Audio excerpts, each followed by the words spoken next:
Good morning. Today is September 24, 2019, and this is the Lane County Board of Commissioners meeting. We have an extremely packed meeting today, and without further ado, we'll call up our public hearing in order on Resolution 19-09-24-01.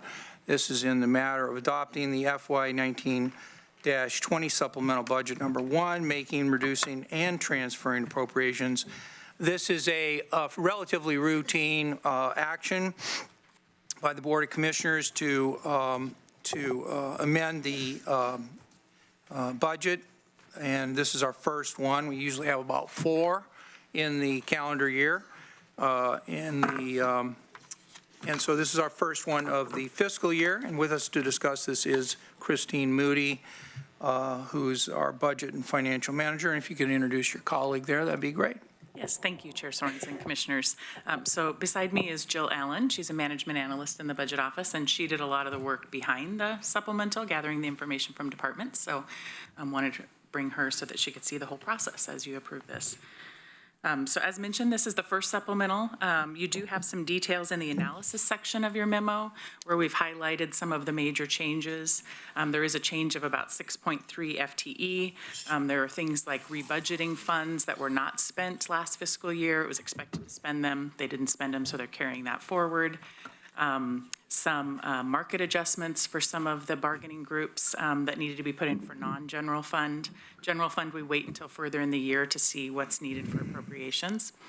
And there were some revenues that were adjusted up and down as more information's known since February, when most of the departments last adjusted most of their budget.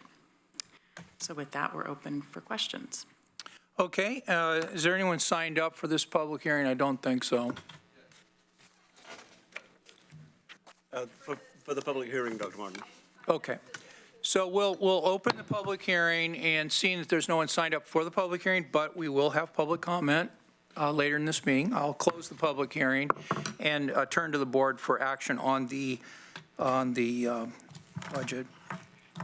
I'm going to declare a potential conflict of interest in the budget itself as a roll-up. My understanding is a roll-up of action taken previously for different programs which may affect St. Vincent de Paul. And because my father is the executive director of St. Vincent de Paul, I just want to declare that before the vote. It is possible that this could potentially affect them. And I don't think it's an actual conflict of interest, though, so I will continue to vote. Okay, any questions, comments, or motions from the board on the resolution? So before I move to approve the supplemental budget, I just want to note that this includes several items that are pretty important in our efforts as we work, and we'll be talking about them later in our housing action plan and also in our winter strategies. Includes $100,000 in general fund for the Dusk to Dawn program, 3/4 in FTE to help with our homeless management information system, and a whole bunch of FTE in Health and Human Services and other places. You know, somebody should, if you get a chance, take a look at what we are actually approving today, and you'll be pretty pleased with some of the additions we're placing in the budget. The unfortunate thing is it doesn't include a single sheriff's deputy, which I've been hearing a lot from my communities out in rural areas about rural patrol and the lack thereof. But that's a whole other issue. We'll have to deal with it another time. With that, I'll move approval of supplemental budget number 1 for fiscal year 1920, as stated in Board Order 1909-2401. Second. Okay, it's been moved by Commissioner Blazevich, second by Commissioner Farr, to approve the resolution as presented. Any further discussion? Seeing none, go to a vote. All those in favor, please say aye. Aye. Aye. Opposed, say no. Motion carries 5-0. Thank you, Ms. Moody and Ms. Allen. Thank you.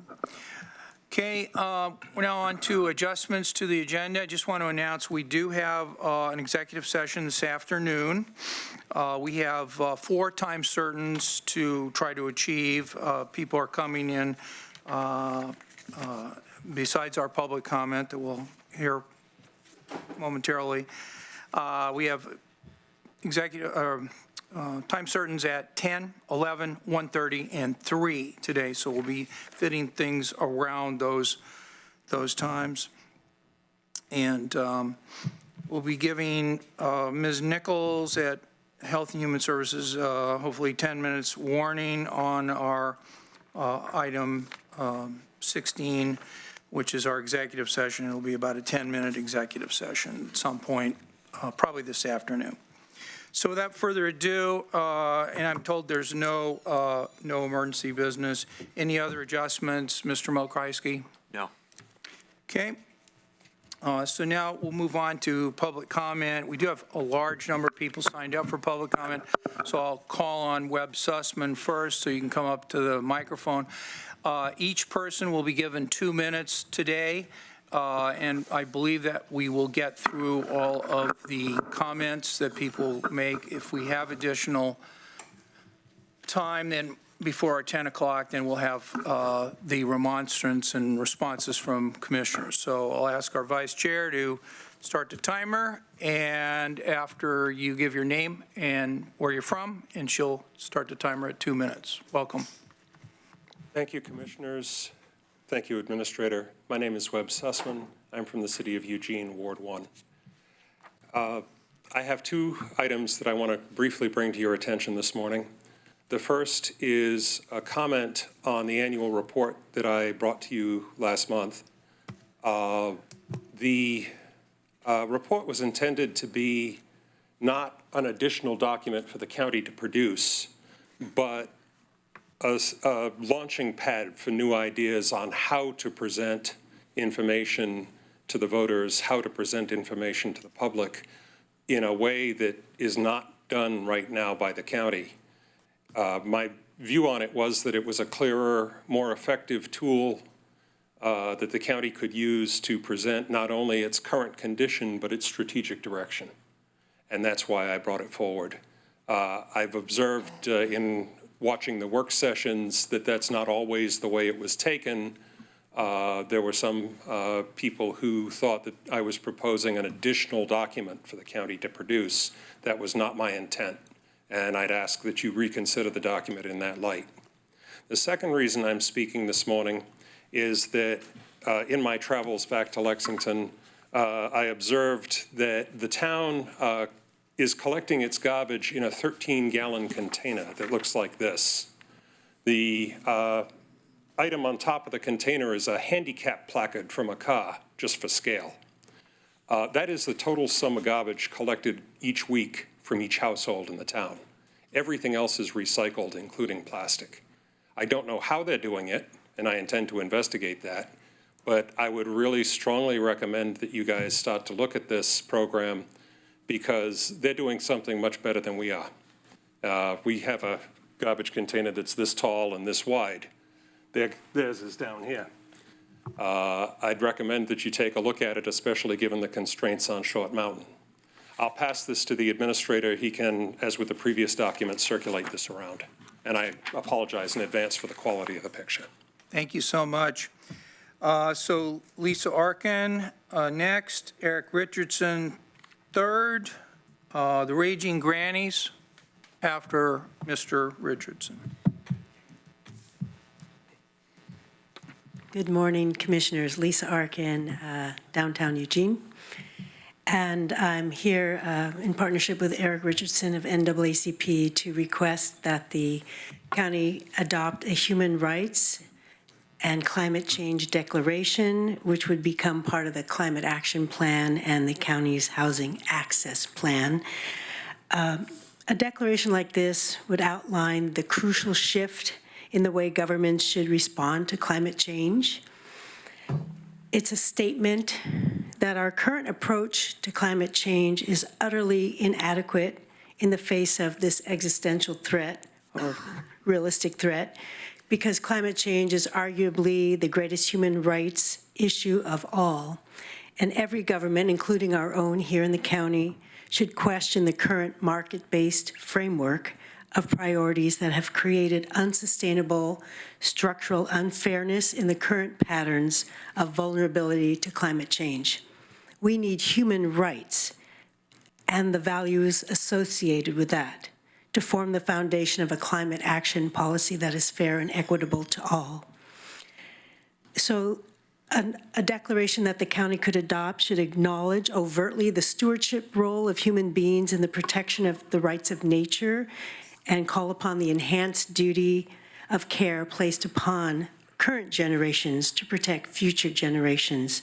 So, for example, such a declaration could say something like this: all human beings have the right to fairness and equity and justice in all climate resilience, adaptation, and mitigation measures and efforts. We would be honored to work with the county and your staff on crafting a resolution of a declaration of human rights and climate change that is meaningful to Lane County and pertains to the issues we face here. The one we've presented is a global one, so it kind of pertains to global communities, but we'd be very happy to work to incorporate this into a climate emergency and climate action plan. Thank you. Thank you. And you have testimony. Thank you. Eric Richardson, followed by Raging Grannies, followed by Aaron Lurch, followed by Linda Perrine. Welcome, Mr. Richardson. Thank you. So I'm a resident of River Road area, a father of 5 who've all graduated from our local schools here. And I just come to ask that you consider the gravity of the situation we are in today. As you look at your housing plan, as you look at your sustainability plan, let's look at the global nature of climate change. And let's honor the work of our scientists who have been working hard for many years. The evidence has been here for decades. As we move forward, we just ask that we, as servants of our community, really give that some thought. Think about it as our duties as human beings and as spiritual stewards of our communities and our planet. And so I just stand in support of everyone today who will be speaking about climate change and the need to address it. So thank you. Thank you. The Raging Grannies, please come forward. We know your name, we know where you live, so you don't have to say that. We represent all of Lane County.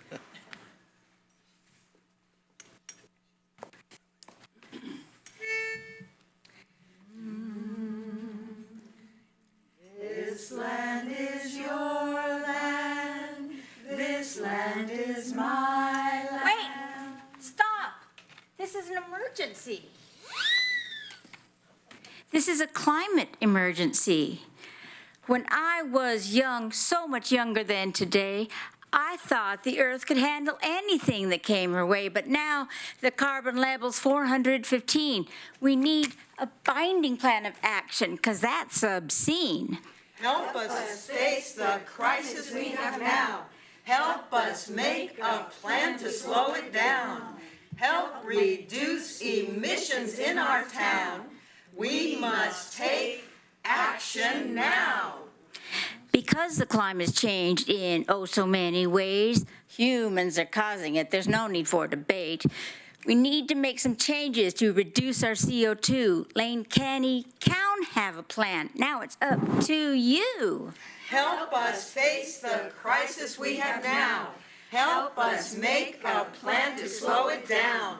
Help reduce emissions in our town. We must take action now. We must take action now. Thank you so much. Aaron Lurch, Linda Perrine, Michael Kerrigan.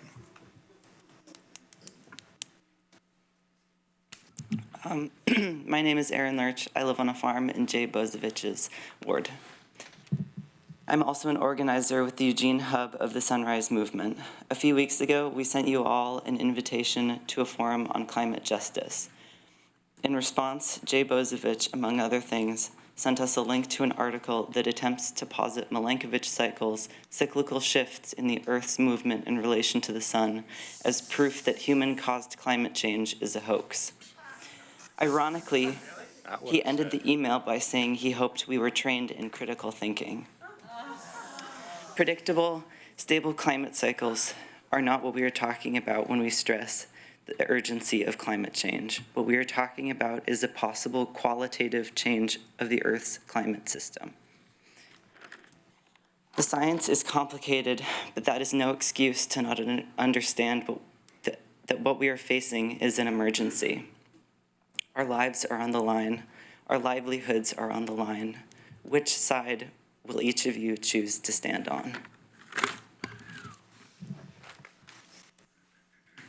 Okay, Linda Perrine, Michael Kerrigan, David Babcock. Good morning, I'm Linda Perrine, I'm in Heather Buck's district. Good morning, I'm David Babcock, I'm in Bozovich district. Good morning, I'm Carson Schmidl, I'm in Commissioner Sorensen's district. Good morning, I'm Betsy Hitz, I'm in Sorensen's district. Good morning, my name is Sean Bowles, I'm in Pete Sorensen's district. I'm Michael Kerrigan, I'm in Pete Sorensen's district. 350 Eugene declares the current state of global greenhouse gas emissions along with the lack of sufficient action worldwide to have reached a climate emergency. Addressing the climate emergency requires a very rapid transition to carbon-free sources of energy from current fossil fuel use. With no comprehensive state of Oregon plan in place for greenhouse gas emission reductions, it is imperative that individual Oregon cities and counties define their own targets for carbon reduction in support of the IPCC 2018 report calling for limiting warming below 1.5 degrees Celsius. Meeting all energy needs, including transportation, heating, and cooling, and electricity with 100% renewable energy, not to include nuclear generation by 2050. 100% renewable electricity sourced and supplied by local electric utilities by 2030. For resiliency reasons, electricity sources should emphasize in-jurisdiction energy generation, such as rooftop and community solar, and be diversified among renewable energy sources, thereby decreasing dependence on hydropower by 2050. 50% reduction in carbon dioxide emissions produced by natural gas use by 2030 and 100% by 2050.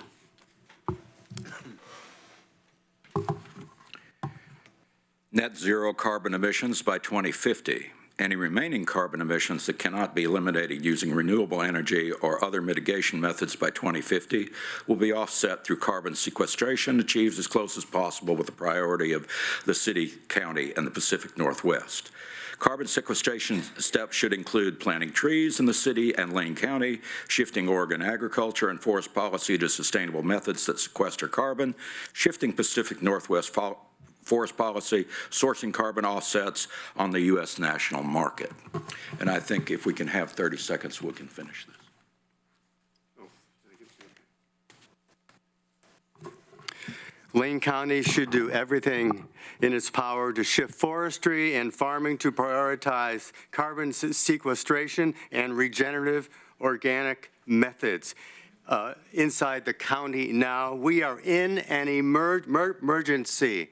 So everyone in support of this resolution, please stand with us this morning. Thank you very, very much. Thank you. Pam Driscoll, followed by Ernie Nemi. Every National Academy of Science in the world is in agreement. Those are the best climate scientists in the world. That climate change is happening, it's human caused, it's a global crisis, and it is an emergency. This is a long emergency. It's been going on for decades. I recommend transitioning to a system of natural capitalism as described by Amory Lovins and Paul Hawkins by the book of the same title, Natural Capitalism, which would basically include all the externalities into the price of a product. So for example, wood products that are harvested from truly sustainable biodiverse forests would be less expensive than wood products that are harvested from clear-cut tree plantations sprayed with herbicides where there's loss of biodiversity, loss of quality and quantity of water. We need to transition 180 degrees. Business as usual has got to stop. I don't know if you listened to Greta Thunberg, but I sure did. The youth rose up Friday, the climate strike. Did you see that? All those thousands of people outside this door? You need to do your job. We need to work together. We need to find common ground. Pat Farr and Jay Bozovich, I know you guys take money from the timber industry. I would love for you to make a declaration that you will not take money from these extractive industries unless they're on board with this plan. We are in emergency. All life depends on it. Do the right thing. Be the right legislator and leader, or get out of the way. Okay, Christina Knittel, hope I pronounced your right name after Ernie Nemi. Thank you very much. My name is Ernie Nemi. I live in the Lost Creek area near Dexter, and I am president of Natural Resource Economics, a consulting firm here in Eugene. I'm here today to talk to you about the process you use as you revisit your decision to withdraw funding for the Association of ONC Counties. Specifically, I'm here to let you know that the Oregon Forest Resources Institute, which is a timber organization, has just released a brand new report on the economics of the timber industry. That report is deeply flawed, and as you receive information from that, I hope that you will totally reject that, not incorporate that in any of your decision making. Let me give you two illustrations. One is that the report absolutely does not include any description whatsoever of the negative effects that the timber industry has on the economy of this county and of Oregon. So if you use that information, you will be subject to criticism for being biased and incomplete. Furthermore, looking down into the process that they used to develop this report, they used a model called the economic base model. The last time that the timber industry used this model, they came up with results that concluded that adding a night shift at a plywood plant with 34 workers would be more important to the economy of Oregon than adding a brand new Intel plant with 1,000 workers in Washington County. This current report is not quite that ridiculous, but almost. So if you use their information, you also will be subject to criticism for using ridiculous information. So I hope that you will reject this information and that you will use sound, solid economic information as you make your decisions. Thank you. Okay, so Krista, I'm sorry, I didn't pronounce your name right. It's Knittel, but Knittel, it's okay, I'm used to it. And after Ms. Knittel, Sean Bowles. I'm Krista Knittel, and I live in Springfield. And I, too, have a lot of fear and anger and grief about what's happening in the world as our system is cracking up. Yet I know that we're entering an age of ecology, and we've had academics and all kinds of bright people telling us that this is the next step in human evolution. And we're here, and the kids are showing us that. And yet the forces of industry that are powered by greed and protection for the rich just don't want to let go. But you know, people are rising up all over the world, and it's obvious that we need to evolve as a human species and let all the other species continue their evolution too. And so we know what to do. We know there's regenerative agriculture and forestry, and hemp is an alternative to plastic, and rights of nature, and all these things happening right here in our county. So we're leading. And I encourage you as our leaders to just embrace this new era that we're going into with, you know, a strong declaration that we can get past this emergency. And I want to point out this professor in England whose name is Jem Bendell, and he talks about deep adaptation, that we've already wasted too much time continuing business as usual, and that we've passed tipping points, and there are going to be lots of shocks in our system. And we are now in a place of deep adaptation. So declaring emergency is one way to soften all of the crises that are coming our way. Thanks. Okay. Sean Bowles, followed by Lon Otterby.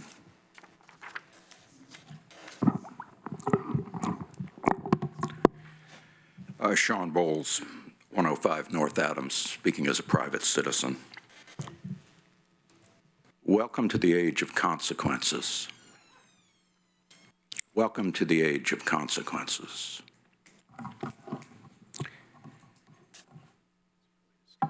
You know, I had hoped over the last 8 years that the legislature might have dealt rationally with the issue of climate change.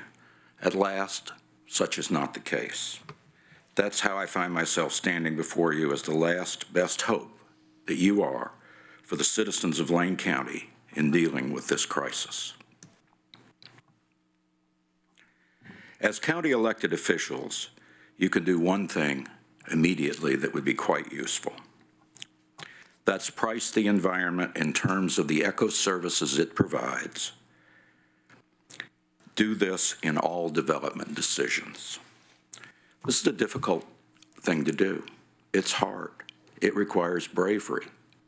Unfortunately for all of us, and particularly for you, you have been chosen. You have the burden of these decisions. And while it is difficult to ascertain the depth of that burden, we require that you act upon it. You have the burden of leadership. You must act now. We will help you. Okay, Lon Otterby, followed by Pamela Kraus, followed by Chris McAllister.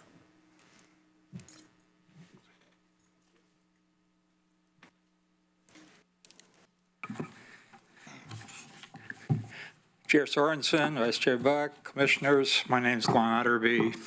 I live up on the Mohawk River Valley, just past Shotgun Park. I hope a recent email to you with information on the Blue Mountain Park was helpful and interesting. There's some great possibilities with that park. I was pleasantly surprised in my visit there. There are some interesting questions that we face when we deal with our forests here in Lane County.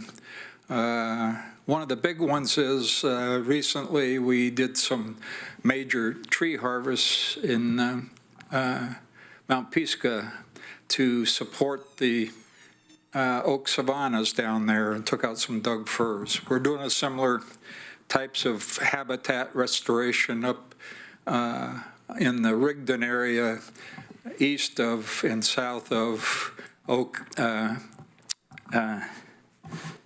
Ridge, where we're restoring with a collaborative group almost 104,000 acres of land.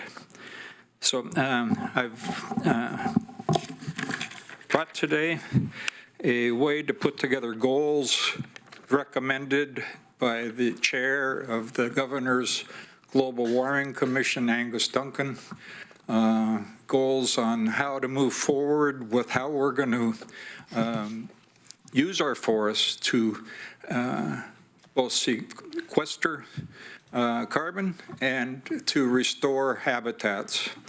I would recommend, and hopefully there can be a work session where you might possibly invite both Senator Beyer and Representative Lively, who were both members of the Legislative Cap and Trade Joint Committee, to participate.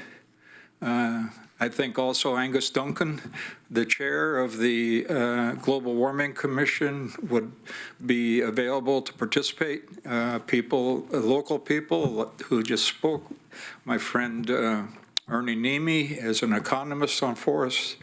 That is a good place to start putting together a plan with the steps. Thank you. So much for your public comment. Pamela Kraus, Chris McAllister, Sandy Mann.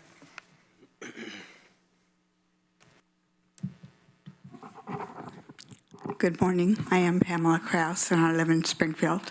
To kind of overarch what I'm going to speak, 2 topics to you. Please read my shirt.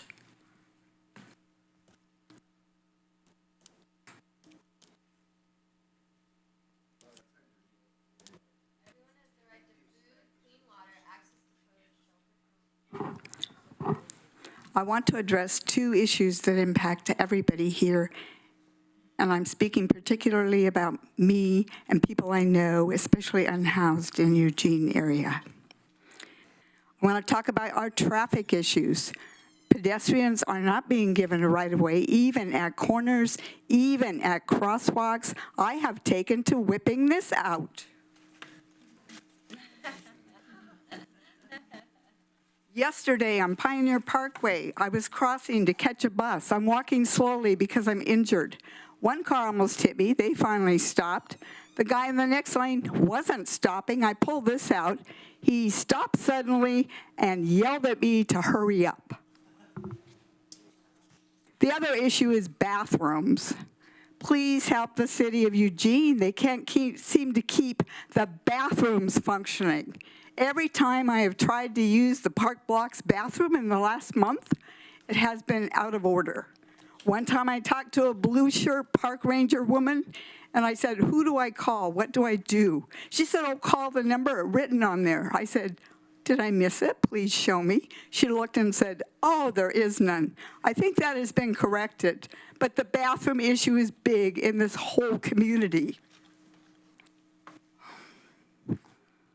That's it for today. Please regard everybody's needs equally and kindly.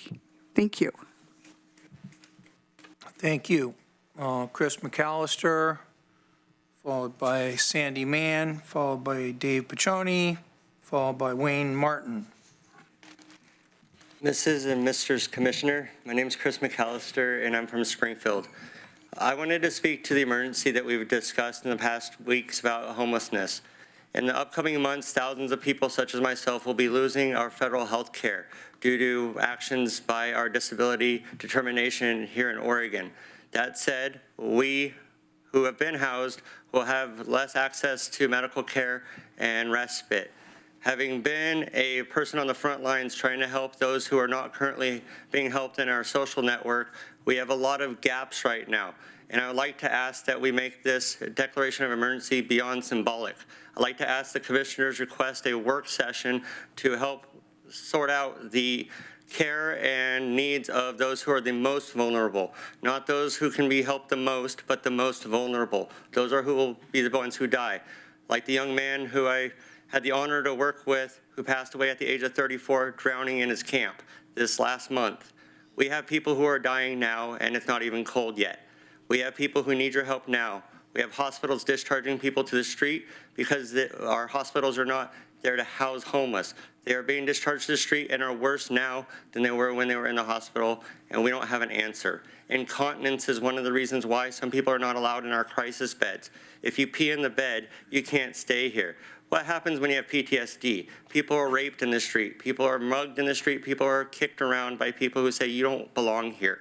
We need action now. We need action inside of our rural communities. There are not many options for people who are desperate and need help. We had people stuck in our community who, in the snow last year, who were only here to get surgery, and they couldn't get back home because of the snow. We have more than just a drug problem.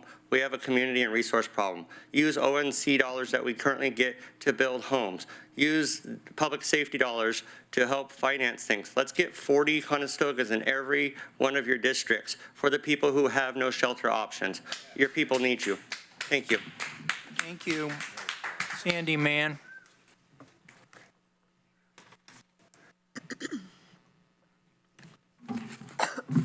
Good morning. Thank you for the opportunity to speak. Can you all hear me okay? Okay.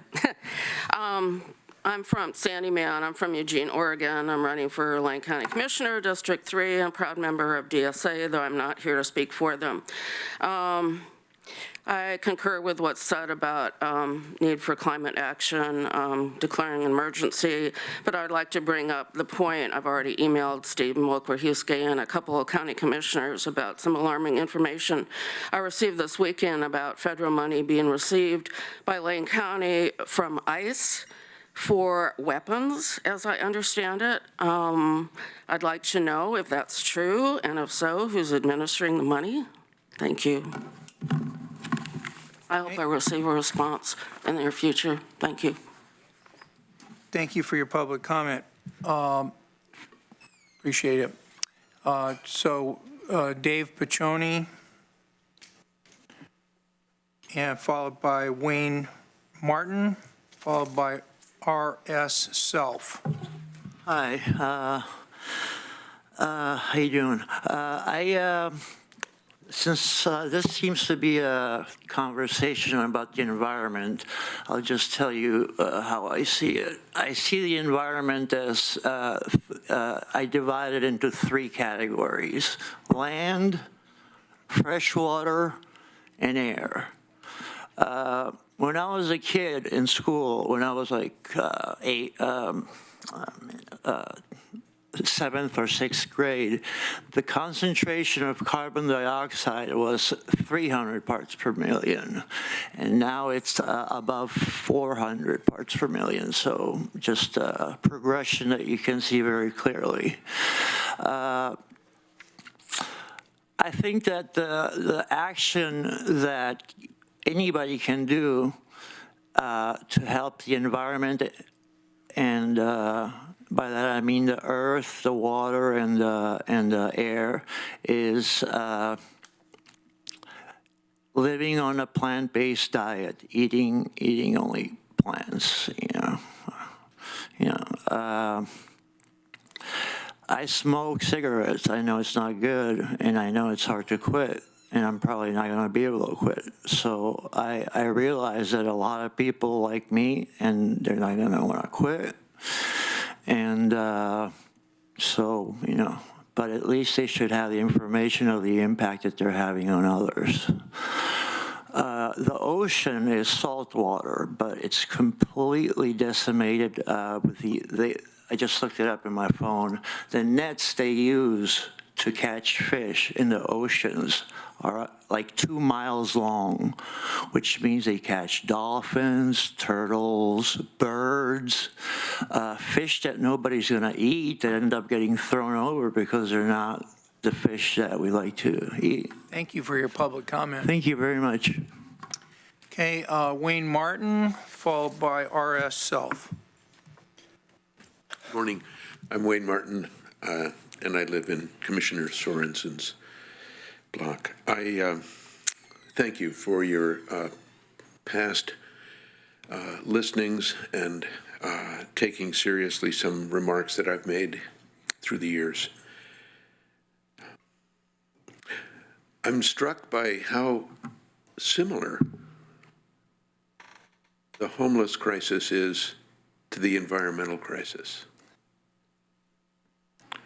It's really, really apparent to me that these are not only crises, they are, as you've been hearing, emergencies. And it's going to be very, very, very, very, very seriously troubling if we don't address them as emergencies.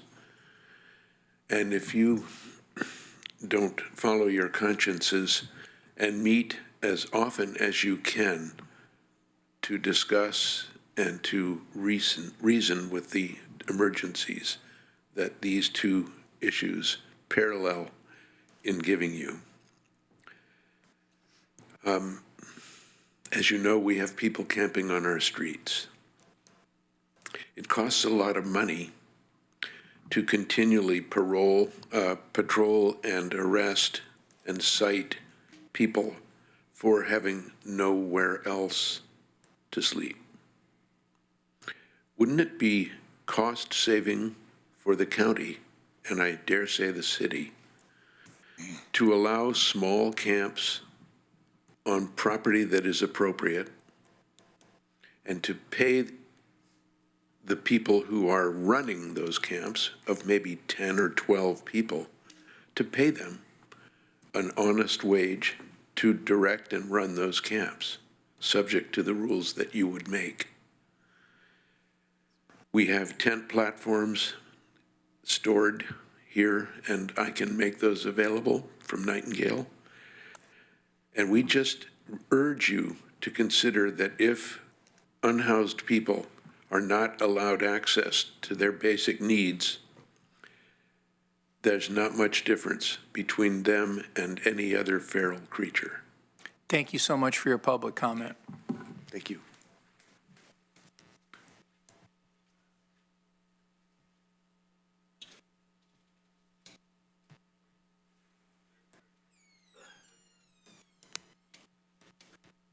Welcome. Welcome. Good. I have no ticker. Good. All right. I'm Richard Self, and I'm just. Yeah, just tell us who you are and where you live, and we will be I happy live to give you 2 downtown, minutes. and I'm Richard Self, RS Self, and I'm here to talk about the. Well, somewhere along the line, I saw that you guys were going to address affordable housing along the way here at some point, so I just wanted to make sure in that light that you're addressing it as income-based affordable housing. So that, as Commissioner Bush once stated, there are people above certain income levels that are not available to certain poverty-based programs. They should be considered in this, so that unless you're able to afford a mansion and a yacht, basically, or your own home, and you're not well off, but you're at that stage. Otherwise, nobody should be paying. If you're paying rent, nobody should be paying more than 30% of their income in rent. I would suggest that below 60% of AMI. Part of your homeless declaration would have more teeth if it declared being unhoused a health care crisis. This would make quite a difference and bolster this declaration. I put that to you again. Also, as you're considering affordable housing and your 10 steps of the TAC, homeless prevention should be something that's considered, and money is designated for implementation of the tax should be considered as part of homeless prevention for those folks who are just housed but on the precipice. Portland State University, real quick, did a study. 108,000 people up there in the 3 different counties surrounding are on the edge.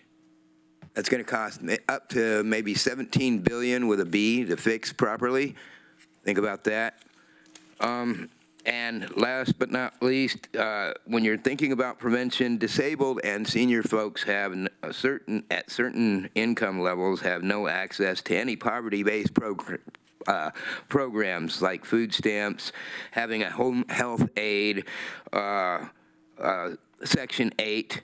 I suggest, though you don't have the authority, that you suggest to Homes for Good and local PHAs that Section 8 there's no Section 8 wait list for those who are elderly or disabled. Thank you for your time and consideration, and thank you for this public comment. Thank you. Is there anyone else that's not signed up for public comment that wishes to make 2 minutes of public comment? Please come forward and give us your name, and I'll write it on the list here.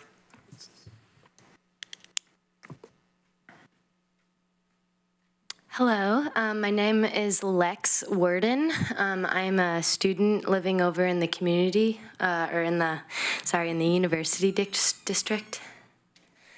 Okay, welcome. Thank you. Hello, council members, and hello, community members. I just first want to acknowledge that we are on Kalapuya land, and I'd like to acknowledge the fact that we are standing on stolen land and that we are discussing taking care of that land and stewards. I did this last night, but I'd like to do it again in a little bit more of a formal way. I'm doing a declaration of having no children. I am going to be about roughly hitting my 30s when the extinction cutoff for catastrophic unknown consequences with natural disasters, immigrants, and migration levels from displacement and death of people and species. You know, and I don't feel comfortable raising children in a world that where our leaders haven't promised a safe, just, and sustainable future. I have taken a vow not to have children because I am committing myself to helping support and lead action on climate change and this climate crisis.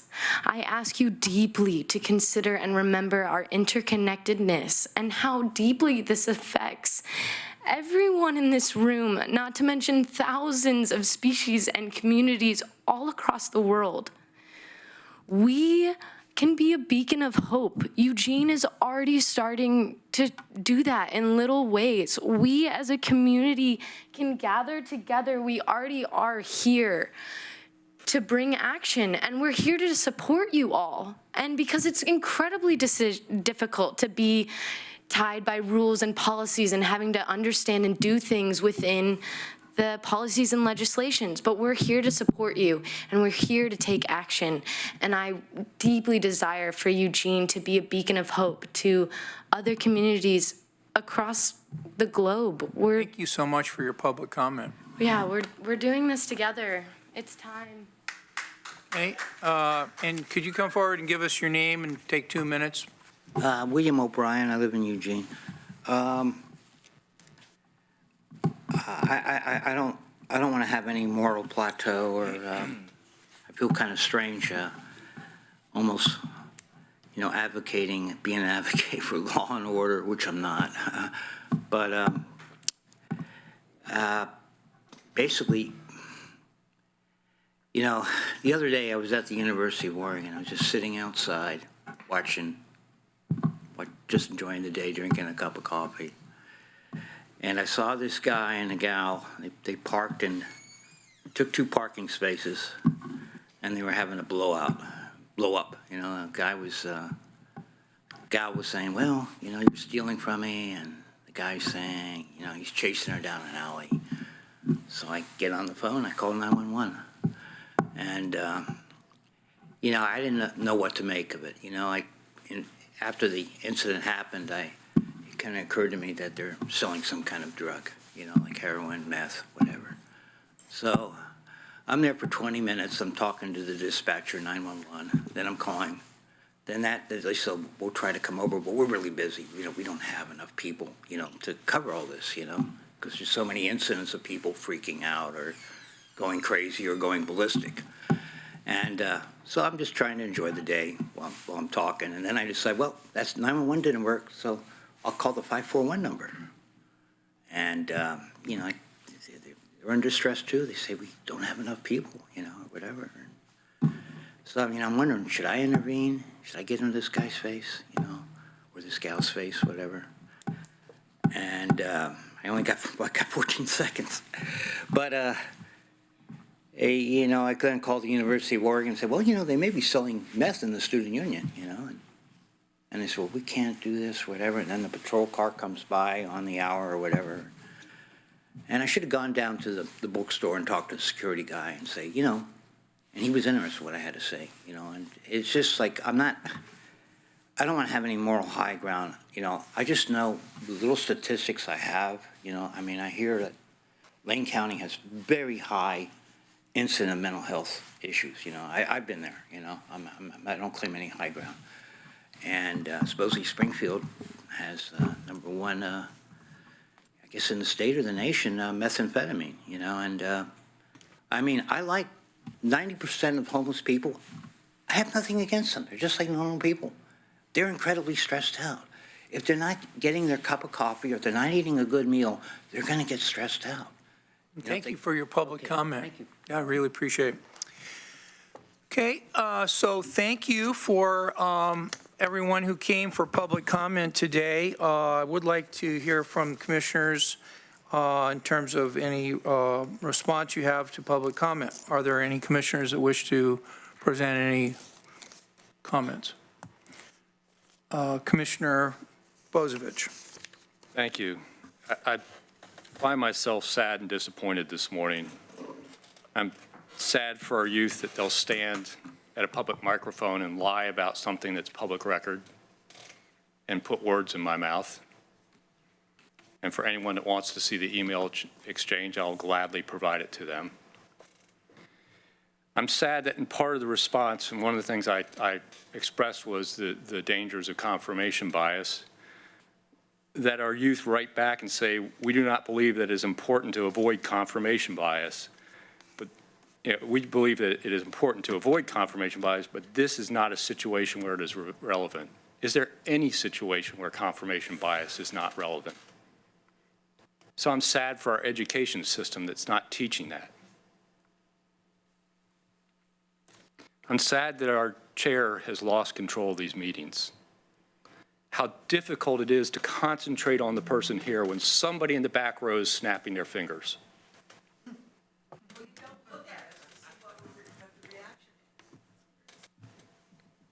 I'm concentrating on the person that took their time to come down and give us 3 minutes of testimony. Try and take notes, but there is a board rule about applause and public demonstration that it seems our current chair doesn't want to enforce. So if I'm distracted from whoever's speaking, our chair is part of that problem. But what I really want to talk about today was not any of that. What really makes me sad is our current response to crime in this county. We had a little bit of testimony there from Mr. O'Brien, but I'm not putting words in your mouth. You are talking about response to crime, the fact that you didn't get a response to a 911 call. Yep.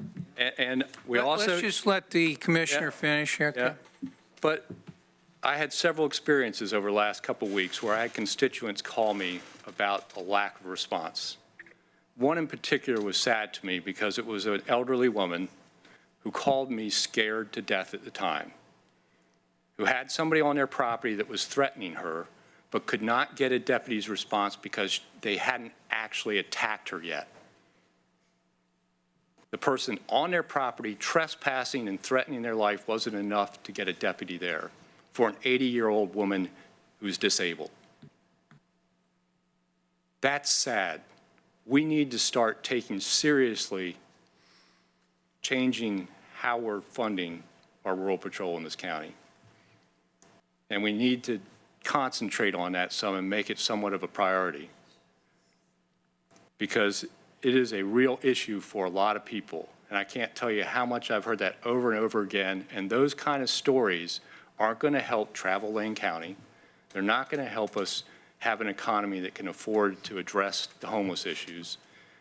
We need to take seriously that issue of at least having a response to criminal acts.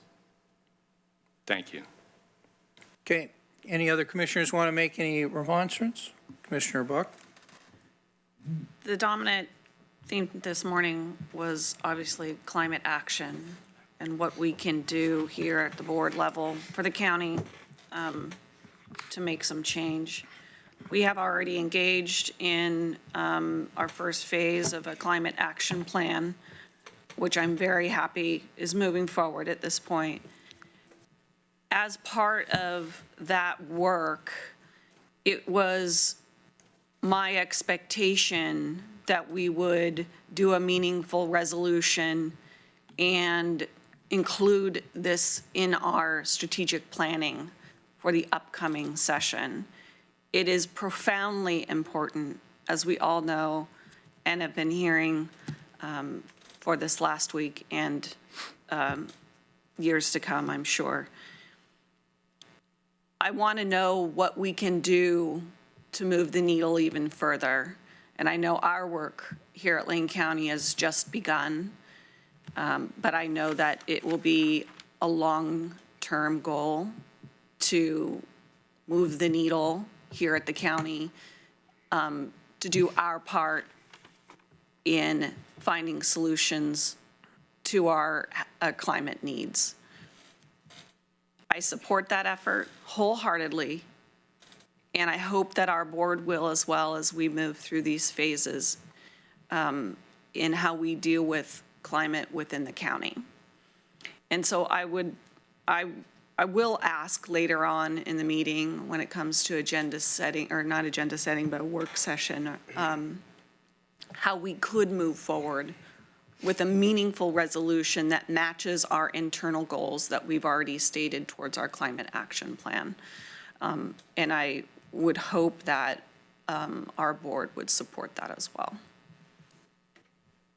Okay, Commissioner Burney?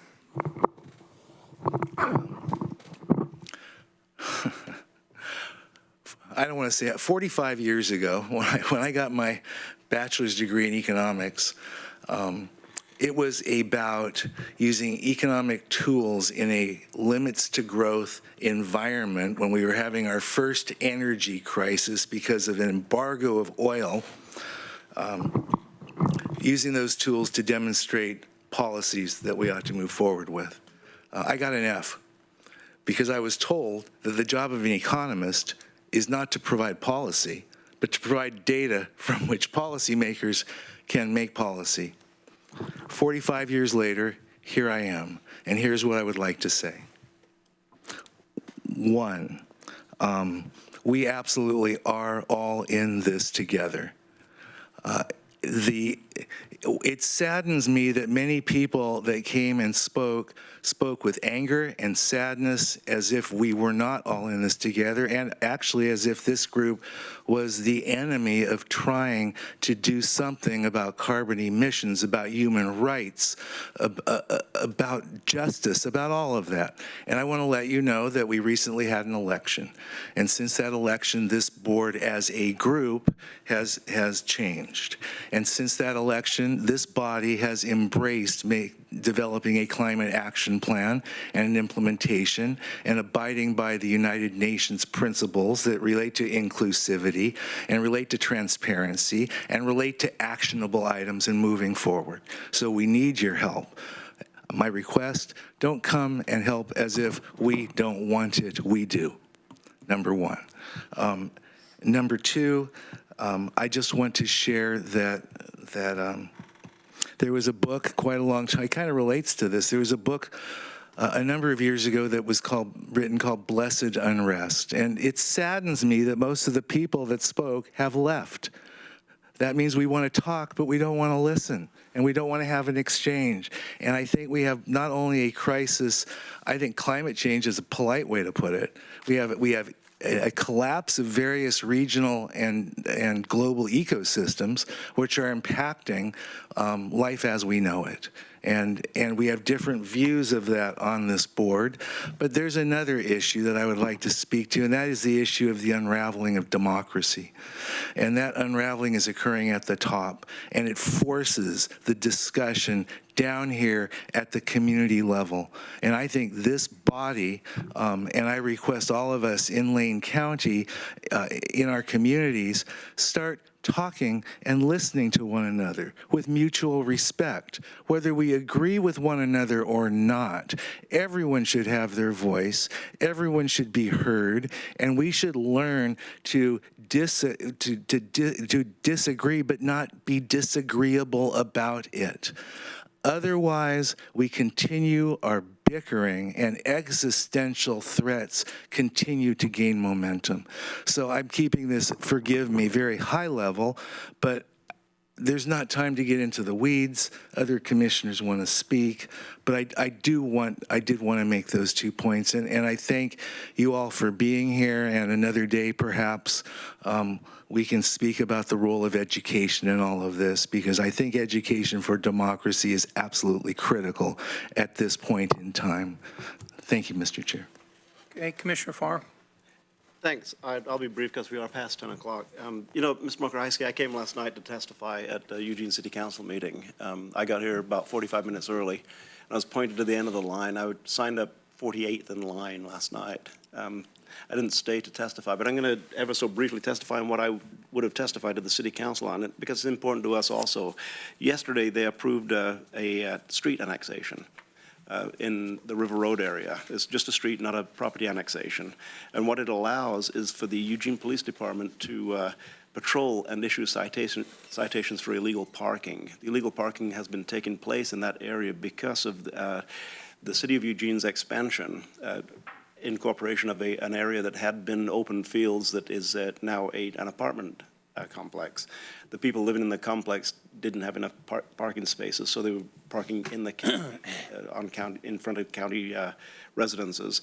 So the city will be incorporating, will be annexing the streets, allowing for this EPD to provide parking enforcement. It's taken us, Mr. Mokaraisi, you stood in the driveway with me about 3.5 years ago starting on this process. It came to some form of fruition last night that's going to have a profound effect on the people who live in that area. So thanks for your effort, and I didn't have a chance to thank the City Council in person yesterday, but thank you, City Council, for the work that you did to make it happen last night. One last thing I will say is that over the course of the last week, I've met in relatively small groups or face-to-face with a number of people who testified today, including Richard Self, who has left, I believe. He met with me in my office, including Wayne Martin, who was in my office. I talked to Chris McAllister almost every single day. And I think, Lon Otterby, you were in a meeting with me last Thursday, a small meeting. Mainly, we're talking about poverty and homelessness, and that's the main focus that I tend to have when I have the small group meetings with people. Thanks for your working together with me to make sure that we address some of the very basic needs that people have in their lives. Sanitation, water, a place to go to the bathroom. And I'd like to point out that Arwen Mas de Spain is in the audience right now, probably for an upcoming discussion that we're going to have, but Arwen is on the front line cleaning people's clothes and returning their clothes to them, the clothes that they clean, rather than just giving them a new set of clothes. They get to keep their own clothes. Wow. It's amazing what we can do with small resources if we all put our minds together and make it happen. And it is happening. It's happening all around us with people who are here testifying this morning. Thank you. Thank you. Well, first of all, as always, I want to thank people that have come for public comment and given of their time and the energy it takes to come down here to make public comment. It's really important to our democracy that people be able to come here and give their points of view on matters global, national, statewide, regional, local, whatever, even personal. I wanted to take a few minutes to talk a little bit about the young people and the demonstrations and presentations that were made over the last week or so. We had the Sunrise Movement here in Eugene, and the young people coming to Harris Hall on Friday. And I wasn't there in person, but I was certainly there in spirit. And the email I received on what young people were concerned about the threat to their future because of the climate crisis was quite meaningful to me. I think anyone who saw the Swedish teenager Greta Thunberg come to the U.S. Congress and testify about the climate crisis, and also to the U.S. Congress in her testimony about climate crisis was quite inspirational. And it's not just people from far away, it's people right in our own community that are speaking out on the need to do something about the fact that the federal government under President Trump has disavowed the climate agreements that have been made previously. The public commenters this morning talked about how there was no national or state greenhouse gas emission standards, and that we are one of the local governments that have the power to do something about this. So my view is that whatever we're doing, and I agree with Commissioner Buck, we are doing, and Commissioner Bernie, we are doing things, and we have certainly changed the direction of Lane County government. But whatever we're doing is not enough. Whatever we're doing is, we're doing some good things, but we need to look in the mirror and we need to listen to these young people who are going to be around a lot longer than some of the leaders that have been elected to lead this, at least in the democracies of the world. And we need to do more. We need to put aside business as usual. We need to recognize that this is an existential crisis that our whole world is facing. So I just want to thank everyone for coming in today. And one other thing, on the topic of homelessness, you know, if we are getting cuts at the federal level, we're getting stable funding at the state level, unless we put more money in at the local level, there will be more homelessness. There will be more people without homes. We need revenue, local revenue. And that's a hard discussion. And I hope at some point we recognize that talking about doing more about it, unless we provide some revenue, unless there's a change in federal policy, and I hope there is a new federal administration in a year and a half, but unless that happens, and unless Congress provides the funding, we are going to have to provide the funding. We, the taxpayers of Lane County, are going to have to provide that funding. So without that, it's going to be just more talk, in my view. So thanks for coming in, for all of you. And I'd like to now call up our friends from Travel Lane County. We have item 8A, which is our semi-annual report from Travel Lane County. And Carrie Westland is here, and I'm sure plenty of other folks are with her. And thank you for all your great work, and we'll be happy to give you some time for your presentation. Thank you very much.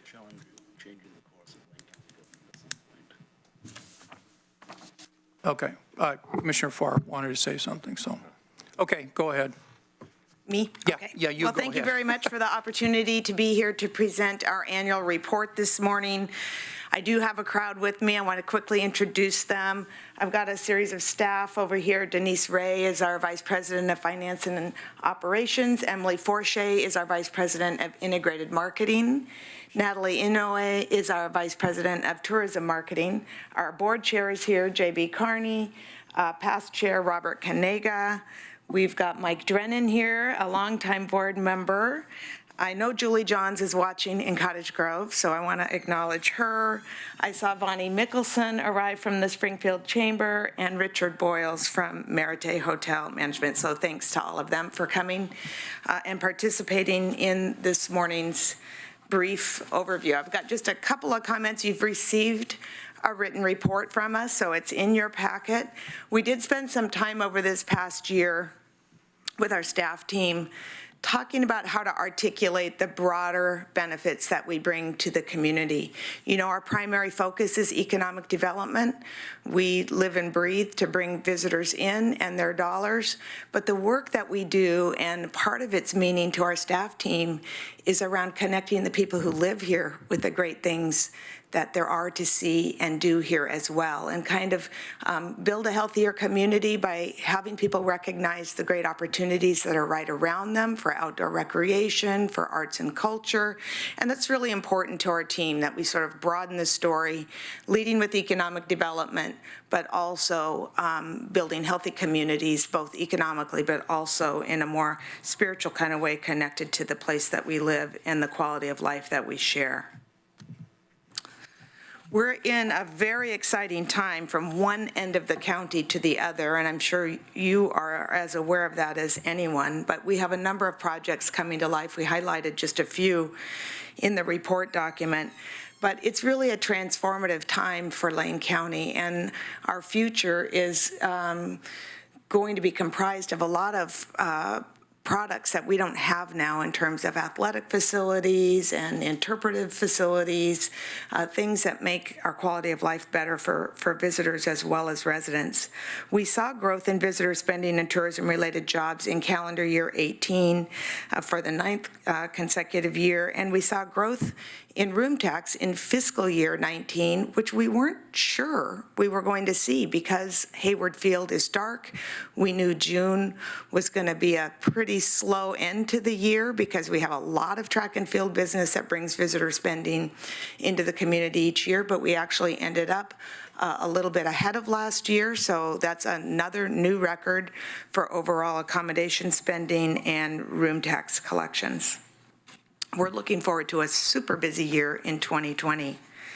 We have close to 640 small and medium-sized businesses and organizations throughout Lane County that pay in and match the investment that you make. They're members of Travel Lane County. They're leveraging that room tax, and they're part of our cooperative marketing program. And the dollars that visitors spend coming in benefit those businesses, but they benefit the community more broadly. And we are the beneficiary of some research each year that's done by Dean Running and Associates, and we have some breakouts in how visitor dollars spread throughout the economy between transportation, arts, entertainment, and recreation, food and beverage, which is not only restaurants, but packaged food stores as well as all those tasting rooms, accommodations, and retail sales. So those dollars spread widely as they come in. You know our story.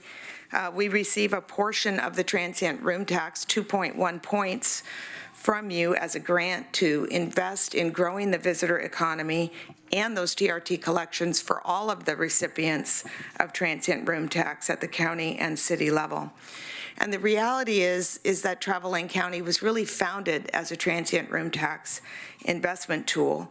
And your predecessors here at Lane County worked with the cities at Eugene and Springfield, as well as industry, to recraft our bylaws in the mid-1990s.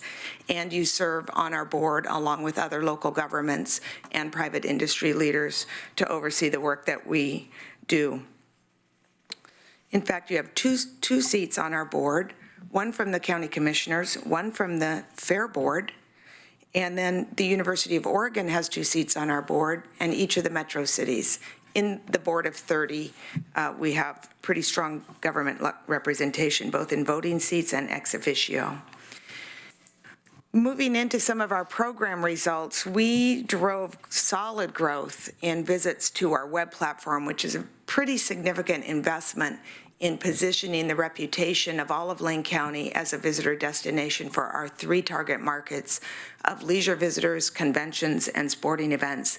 And this is in an environment where we're seeing declines in a lot of destination marketing websites because the large platforms like Google and Amazon and TripAdvisor are really taking up as much market share as they can. So we're really proud of the work that our staff team did.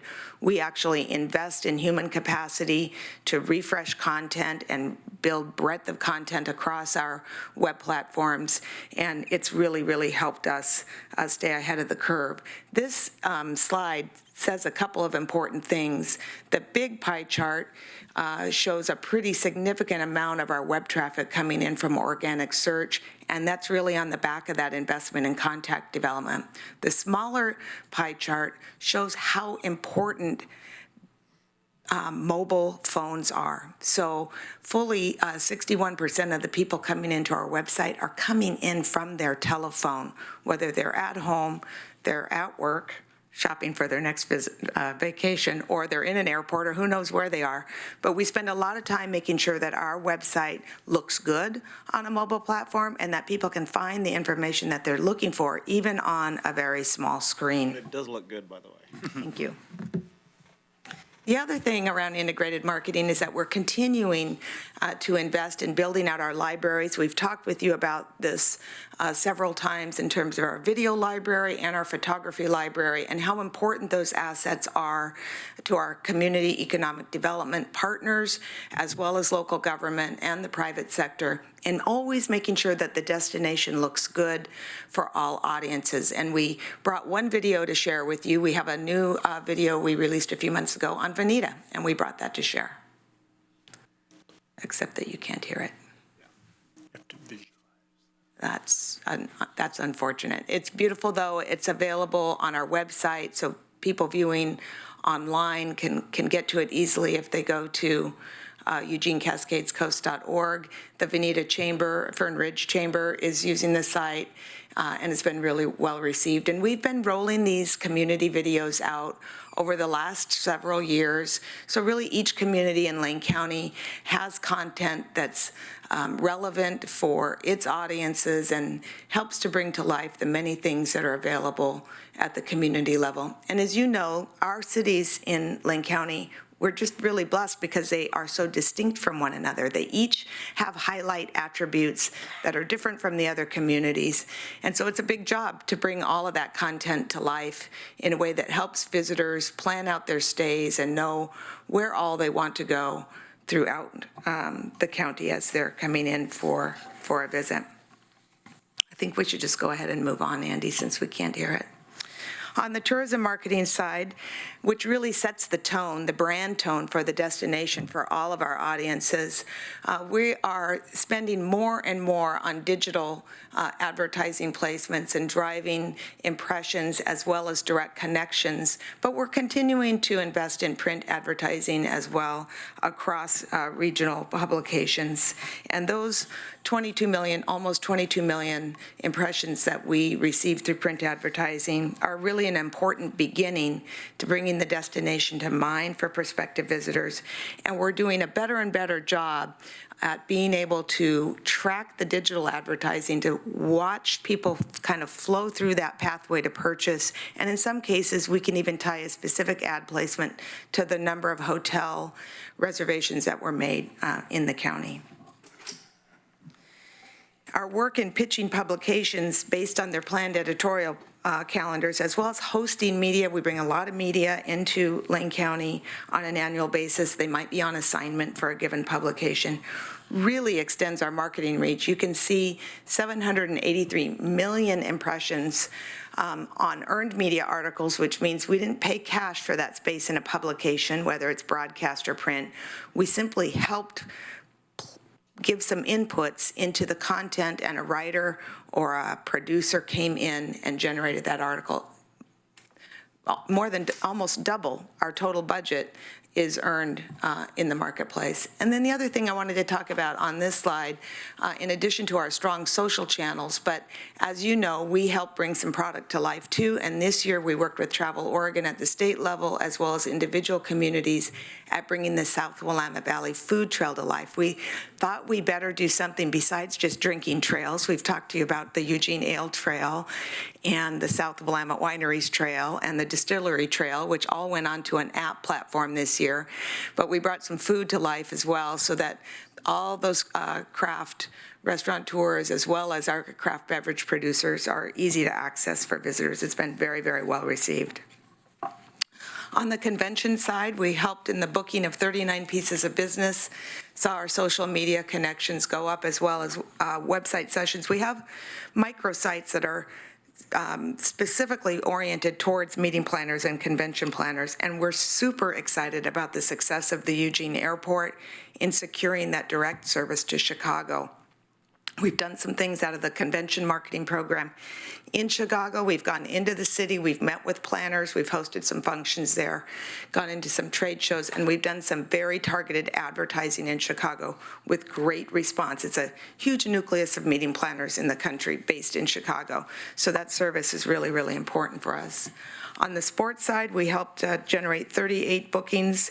As you know, we have the Olympic team trials coming back this next year, and that came in during the program year. And we've been really, really busy looking at the future of what's going to happen around not only Hayward Field, which will open in April, but the Civic Park and some of these other sports complexes that you saw represented on an earlier slide. We know next summer is going to be really, really busy.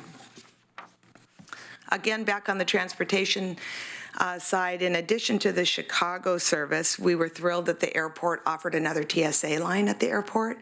Our airport is so phenomenal when you think about how easy and quickly you can move through our airport airport compared to larger airports. We're really, really proud of the work that they did.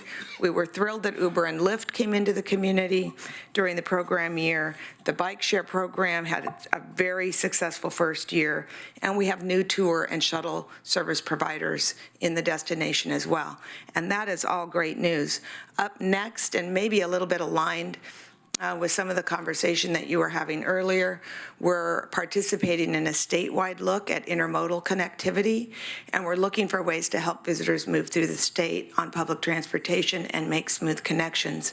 At our staff meeting this week, I overheard that we have a couple of staff actually even within the destination. They're heading upriver, they're going up on LTD to hike the Mackenzie River Trail, make sure they can make the LTD bus back down, because we have a lot of people who want to move through the destination on public transportation, if at all possible. And then we had some great awards and highlights over the year. We hosted the Governor's Tourism Conference in April.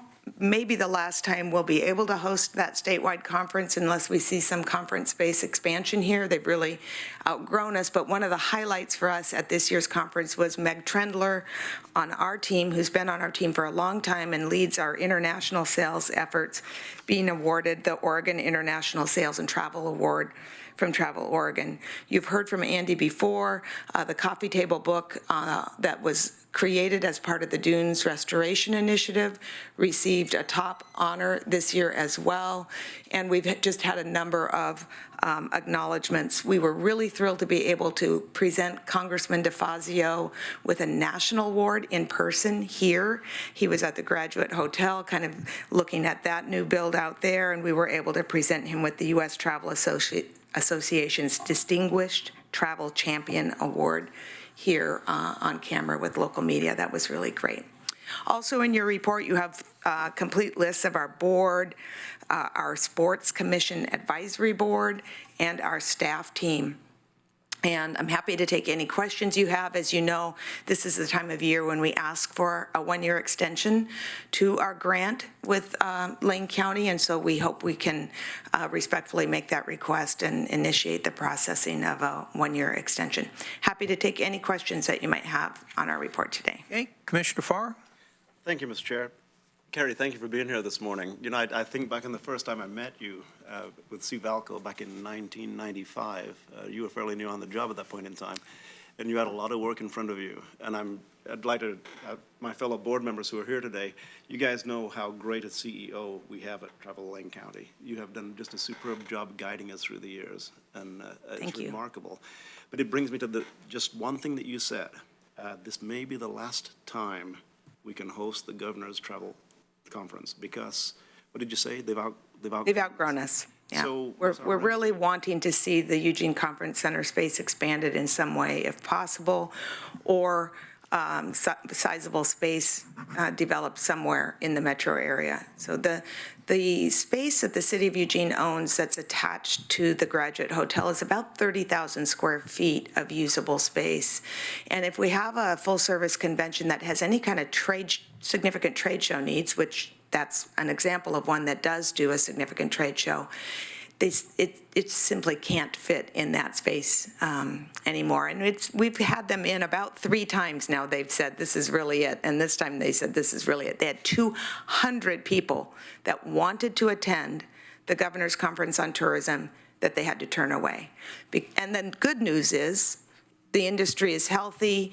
It's seen positively. People want to be at the annual tourism conference. In fact, Richard Boyles actually serves on the Oregon Tourism Commission at this time and helps to oversee that program. So that's great news. It's just that if we want to remain competitive, we're going to need larger space than 30,000 square feet. And I'd like to point out that you keep your board's eye on that ball. You know, it's a continual discussion that occurs at the board level. Well, and the flip side of that, I mean, that's a positive. The flip side is it's the one item that's been on every strategic plan that we've adopted since I've been here that I don't get to put a check mark next to. So I need to get going here. I can't work here forever. I've got to get some conference space in place. And I've been here 23 years, and I have failed the board in motivating a public-private partnership that results in expanded conference space. So I'm pretty focused on it right now. And nobody here views that as a failure at this point in time. In fact, the board members I know are smiling because it means you're going to be here a while longer until we can. Apparently. Yeah, I'm going to need some help to get to retirement. Right on. Thank you, Carrie. Okay, Commissioner Buck, Commissioner Burney, Commissioner Bozievich. Along the same lines, I'm curious if there is any other places other than conference space that is also at capacity. You know, any part of your industry. It's a really that you're good seeing. question. You know, we have compression against our hotel rooms at our peak events. And in fact, in the planning for Oregon 21, we've got our hands full with the accommodation sector, but we also are lucky in that we have all these private student apartment complexes. And so in that instance, we'll bring those into play to host what will be a really, really, really large event for us. I don't know that I'm hearing of major constriction points. We have some festivals that are careful and you know, really attract a significant amount of visitor volume, and so they're monitoring their ticketing and those kinds of things. The Oregon Country Fair is a good example of that, where they kind of at some point place a restriction on the folks that can access the festival. I think, though, unless sports is being addressed. Sports is one where we're looking for more facility development. We're working on an indoor track facility, and then the City of Eugene is looking at a multiplex outdoor sports field complex out in the Golden Gardens area. We have the Civic Park coming to life that will be opening in April, and we certainly want the opportunity to have facilities that we can drive hotel demand against. In particular, sports we particularly love because it serves residents as well. So it's good for our kids, it's good for our citizens of all ages to have sports facilities that they can enjoy while we're also using them to bring in economic development. Carrie, this is my first opportunity publicly to thank you for all the orientation you and Andy gave me when I was a very unlikely candidate.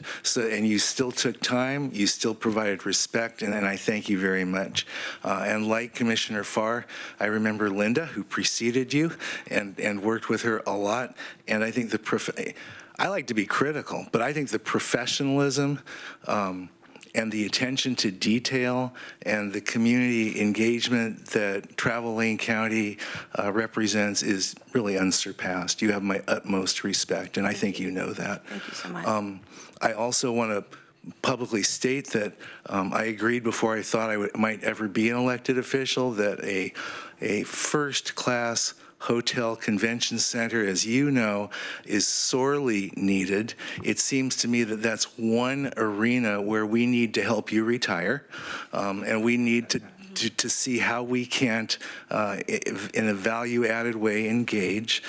As you know, I brought a large developer of hotel, conference center, multi-use facilities. They own the 800 acres in Brisbane that includes Candlestick Park. They have owned it 10 years. They're finally breaking ground on a hotel conference center there. And they were very interested. And all that means to me is that there is a reiteration from the market that this is an investment opportunity that will turn a dollar, make money. It's time, if not overtime. And I will lend whatever assistance I can on this board to creating a clean energy, net zero facility or close to it, as I've done in my other business life, and one that we can all be proud of in terms of how it's built, how it's operated, how it's managed, wherever it ends up and however that looks. So all I can say is thank you. You got my support. Thank you. Thanks, Carrie. Another great presentation, and I kind of have a sad feeling about that Veneta video. It's giving away all my secrets. Oh.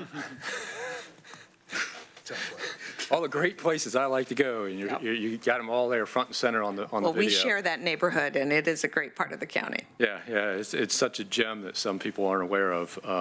Between the wineries and Fern Ridge and the cycling, it's like living in a resort all the time. So have a little bit of sadness there, but, I'm a longtime supporter of the convention center expansion. In fact, we had a few meetings a while back when I was chair of the board about trying to get things moving and all. And there was talk of moving into a phase 2 study on convention center properties and all that.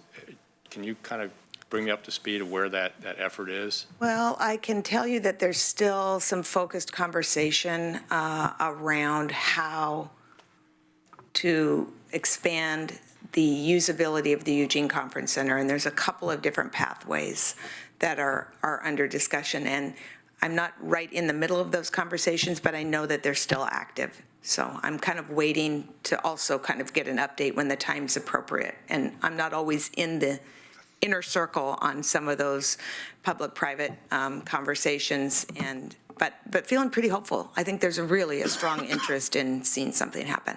Great. Yeah, I think, Mayor Venus at the time expressed, the same desire to see if we could get something moving.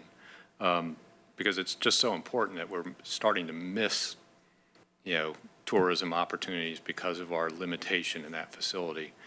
I know there's also a big desire, particularly from our mayor that's across the river, to look at an indoor track as a facility that would attract a lot of additional room stays, generate transient room tax, et cetera. As you look at those two competing desires, for the community, both of which are going to be capital investments, do you have an idea as a priority? One of the things about strategic plans is you kind of got to prioritize stuff or you don't get stuff. If you try and do everything, nothing. I want them both, really badly. I know you want them both, but if you had to pick one, which is more important, expanding the convention center or an indoor track? Well, I think that there are some distinct differences between the two projects, and I'm probably a little more familiar with the nuances around the indoor facility because I've been spending a lot of time working with that committee, and we have some feasibility analysis against it that is maybe a little more defined. The indoor track would be a hydraulic bank track, so the track would go flat and accommodate a lot of other kinds of facility uses, other kinds of sporting events, civic gatherings, trade show gatherings, potentially even a small concert venue for Springfield. And as you know, Springfield doesn't have any significant meeting space right now. So a lot of the civic gatherings are actually taking place in the city of Eugene. If you have more than a couple hundred people that you need to bring together, you need to come to this side of the freeway. So I like that the components of the indoor track will also serve Lane County youth across the entire county. We'll be able to host tournaments in that facility, which means that families don't have to travel outside of Lane County to go to all the tournaments that families are needing to travel to now. We simply have, it's almost amazing how little sports facilities for tournament quality sports we have in Lane County and how little indoor space we have. Willamette has a beautiful facility, packed, and they work with us to place tournament business in there, but every time we place a tournament in the existing Willamette facility, we displace resident recreation use while that tournament is going on. And so we've really been feeling some pressure around indoor facilities and then just building out that legacy around Tracktown USA and the fact that we don't have an indoor track. There is no indoor track season. There's no hydraulic bank track anywhere along the West Coast. There are 11 in other parts of the country. And the indoor track along the West Coast that's gotten the most economic gain is the Dempsey Center at the University of Washington in Seattle, which is a flat track in an indoor football training facility, and they're putting 10,000 people a weekend through that facility, January through March, at invitationals and track-related business, and we should have that here in Tracktown. We want those track meets taking place in our economy in Tracktown USA. So the other differential between conference and the indoor track is that I think we have a lot of private support, disparate community-based private support for the financial private support for the indoor track facility. That doesn't mean I don't think expanding our conference space is critically important, because we know we're walking business, and we know from the work around targeted industry sectors and how we want to position the metro area as a place of innovation, and particularly around those industry sectors that we care about. We need to be able to bring those conferences here. We need to be able to serve the night campus and have the international symposia here that kind of launch those announcements around applied science to the world, and that needs high-quality conference space. So I just refuse to choose. We've got to find a way to get both projects done.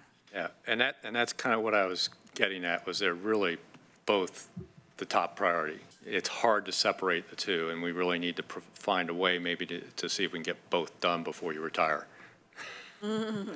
I promise I'll retire if we get both projects done. That should give everybody some incentive.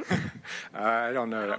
Some of your board might not agree with that, because they'd like to hang on to you even after we get those built. But at least you know when you eventually hang up your shingle, that you'll have really made a mark. You've already made a mark in this community with your leadership of the organization. It's just, that would be just like the crowning, gem on your crown there. Well, and for the long-term good of the community, we need them. We need those projects. They're going to be good for our communities and our economy into the future, and we need to find a way to get them done, and they're just going to get more expensive. So we probably want to get it done sooner rather than later. Well, thank you so much for your presentation today. We really appreciate it, and we're looking forward to our next semi-annual report. And at this time, I'd like to call up Andy Bravora, who's here on item 8B, to give us an update on the Connect Lane cycling project. And welcome, Andy. I'll go ahead and just sit right here. I appreciate the opportunity to talk about Connect Lane. I know there's probably varying degrees of knowledge about what Connect Lane is. So I'll give you a little bit of background and then launch into more updates on where the project is today and answer any questions you might have. One of the things you might ask yourself, why do we care about cycling? Well, there's a lot of information out there. Outdoor participation rates, cycling ranks in the top 3 by participation rate, and frequency is number 2. So these are things that people are participating in across our country, and they're participating in them at increasing rates. The newest data that just came out lags a little bit, but 2017, you can see a slight increase. Doesn't seem like a lot, but that's almost 2 million more participants in the outdoor recreation space. So we should care about that as an economic driver. And as we drill down a little bit into Oregon, why bike tourism matters in Oregon, there's a study by Travel Oregon that showed that bicycle tourism generated over $400 million in annual spending. And when we look more closely at the Oregon Scenic Bikeways projects themselves, which celebrated their 10th anniversary this year, that unique program is generating economic returns as well. And I just pulled out a few because we have 3 in our area, soon to maybe be the 4th, with the potential of the Ofterheide being selected as the newest of the Oregon Scenic Bikeways. So we're looking forward to that. There's also just a lot of other exciting activities around cycling in Oregon that are happening. If you're familiar with the Timber Trail, if you're not, we can get you some information on that, but that's basically the PCT of mountain biking, linking Oregon and Washington, and the Oregon Coast bike route that's being worked on as well to fill those gaps along the Oregon coast, which is a very popular cycling destination. So the economic benefits are big, and they spread throughout the entire economy, as you can see here.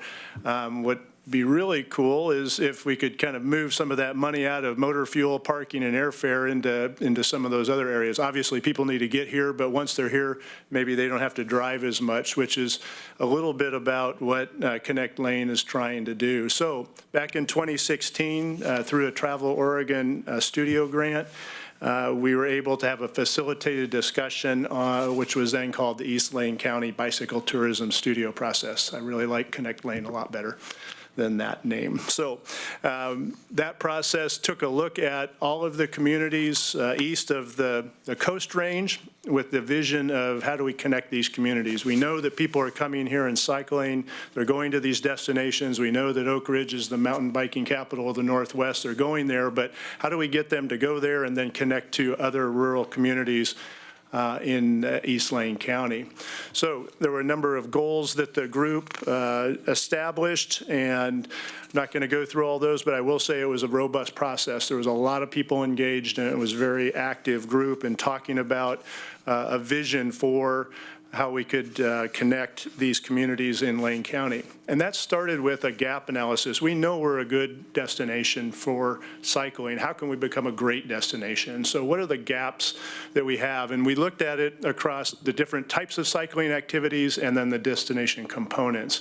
And I'll just show you, and this is really hard to read, but this is a mountain biking example. So we went through each of those destination components, talked about them specifically, and looked at how we could enhance them to make that needle move from good to great. So coming out of the process, which I think was an interesting and, again, exciting one. It was one that I think surprised the Travel Oregon staff who facilitated it, because normally when they do these studio processes, it's around a specific geographic area, a Main Street project or a community, but this was suddenly this broad area, and we actually had to have 2 additional facilitated meetings because it was such a big, giant undertaking. But we came out of it. We had a lot of excited people, and we developed action teams that you can see there that broke the project down to, okay, what's the next step to move this project forward? So I want to touch on just a few of the action team status updates. At its core, this project is around developing tools for cyclists to navigate between the communities in East Lane County, and then future, phase 2, go across and connect over to Florence as well. So mapping and route development was huge. So we had a lot of help from folks like Disciples of Dirt, Gears, other people who are operating in the different bicycle and cycling spaces to help us go out and map all the routes. And all that mapping has been done now, and that route development. So we're excited about that, and then we want to take that information and put it into usable tools for people, whether that's online or in printed form, so that people have those tools when they're out in the field. You sometimes don't have cell service, so you have to have other tools to help guide you along the way and inform you about what's out there. So that process is going on. We're developing those maps.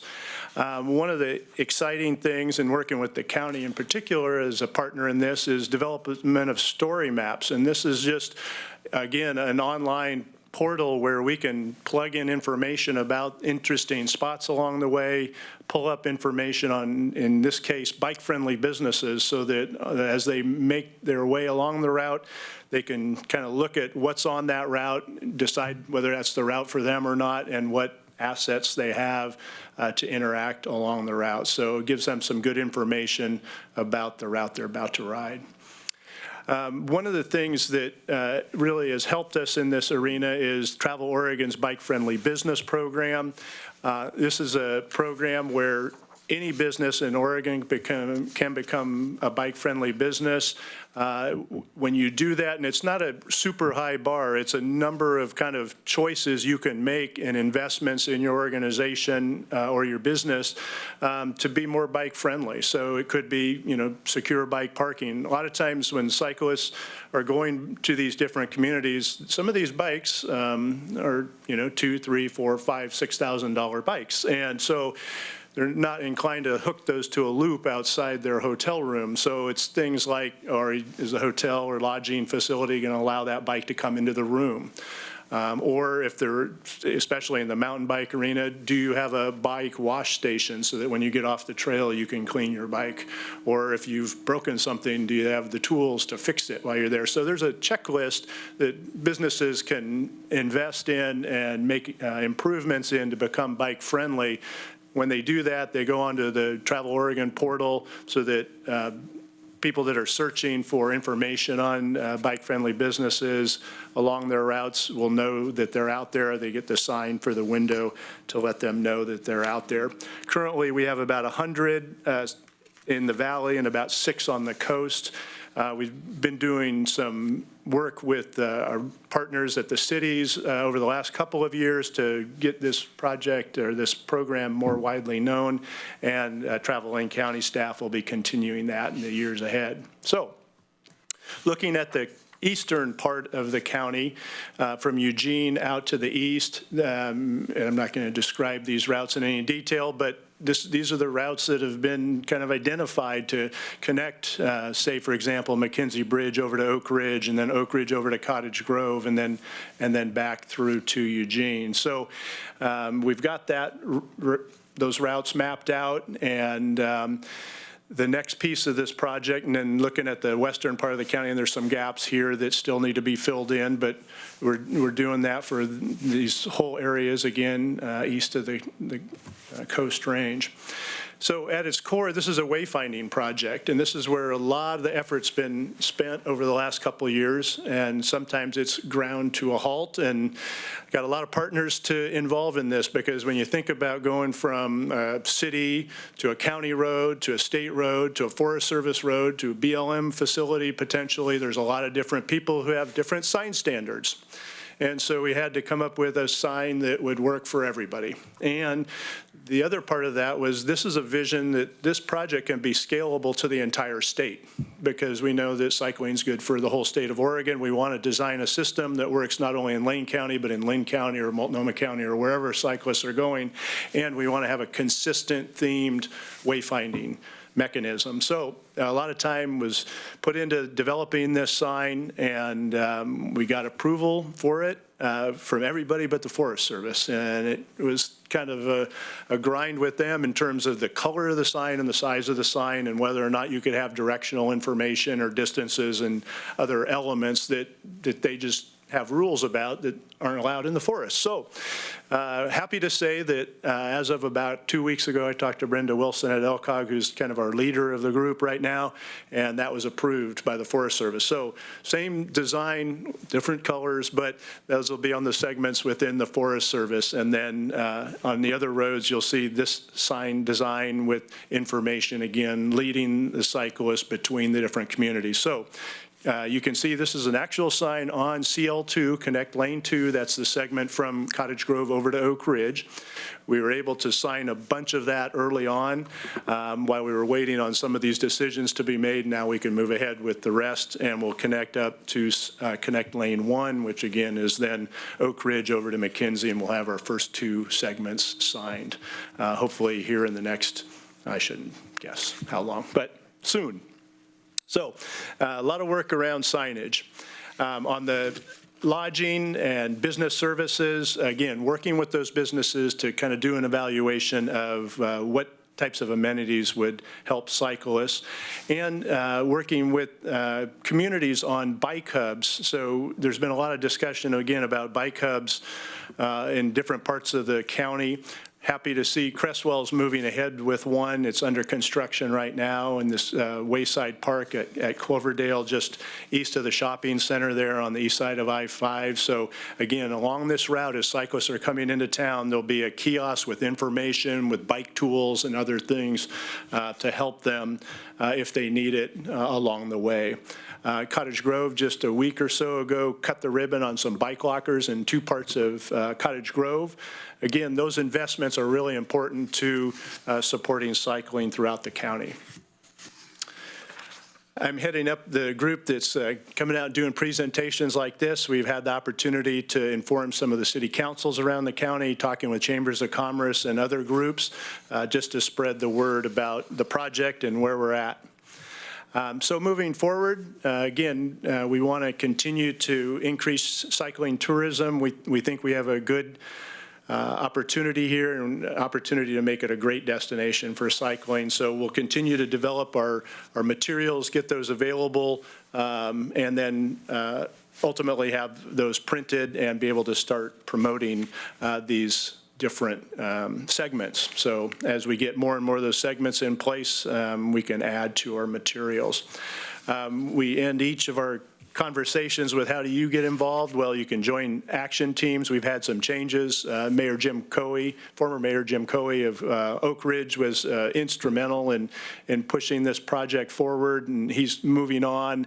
Brenda Wilson is our lead right now, and she does a fantastic job. We've had some other changes just as in the research area. Kay Bork from Veneta, the planner out there, just left the community and took off on a 3-year sailing trip around the world with her husband. So we have a need in the research area. So we want people to join an action team and get involved there. There'll be opportunities for funding and matching grants for these signs. And we've had great participation, again, from the county and from others about allowing us to get those signs up on existing sign poles so we're not having to invest in additional infrastructure. So that's really helpful. And then ultimately just get out there and go ride, enjoy the county, spend some money, and we'll keep building on this project. So All right. I know that was pretty quick, but I know you're No, thank you very much for your presentation. This is really great. Do any commissioners want to ask any questions? Commissioner Buck?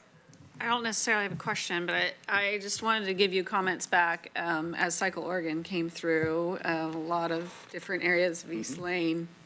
I got feedback from the locals who just would go out there with balloons when they came through and just, you know, try to drum up the energy. They're so excited to have these folks come to the communities because, of course, they want their business, but they also just have a huge energy for the field in general. And consistently, I get pictures of, you know, their, you know, balloon rainbows for them to, you know, come through. I think it's so welcoming for the people that are riding really, really long rides. Like, those trails are amazing.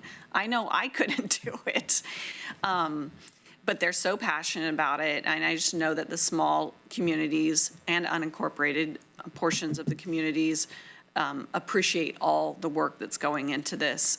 I'm excited to see what comes of all this trail work here in the future, too. Thank you. Thank you. Okay, well, thank you so much. Appreciate it. Oh, wait, there are questions. Commissioner Bozevich. Yeah. I'll try and be fast because I know we got an 11 o'clock time certain and other business.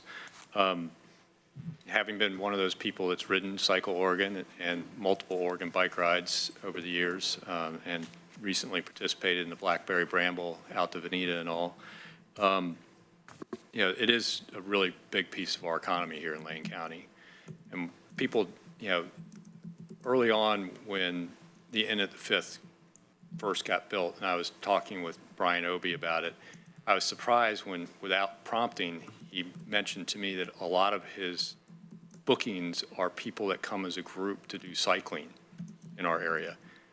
You know, at the high-end hotel in the area, just about, you know, where people coming just to ride and then go to the wineries. You know, it's kind of a crossover sort of demographic.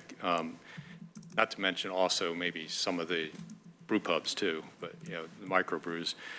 But this community also is a cycling manufacturing community.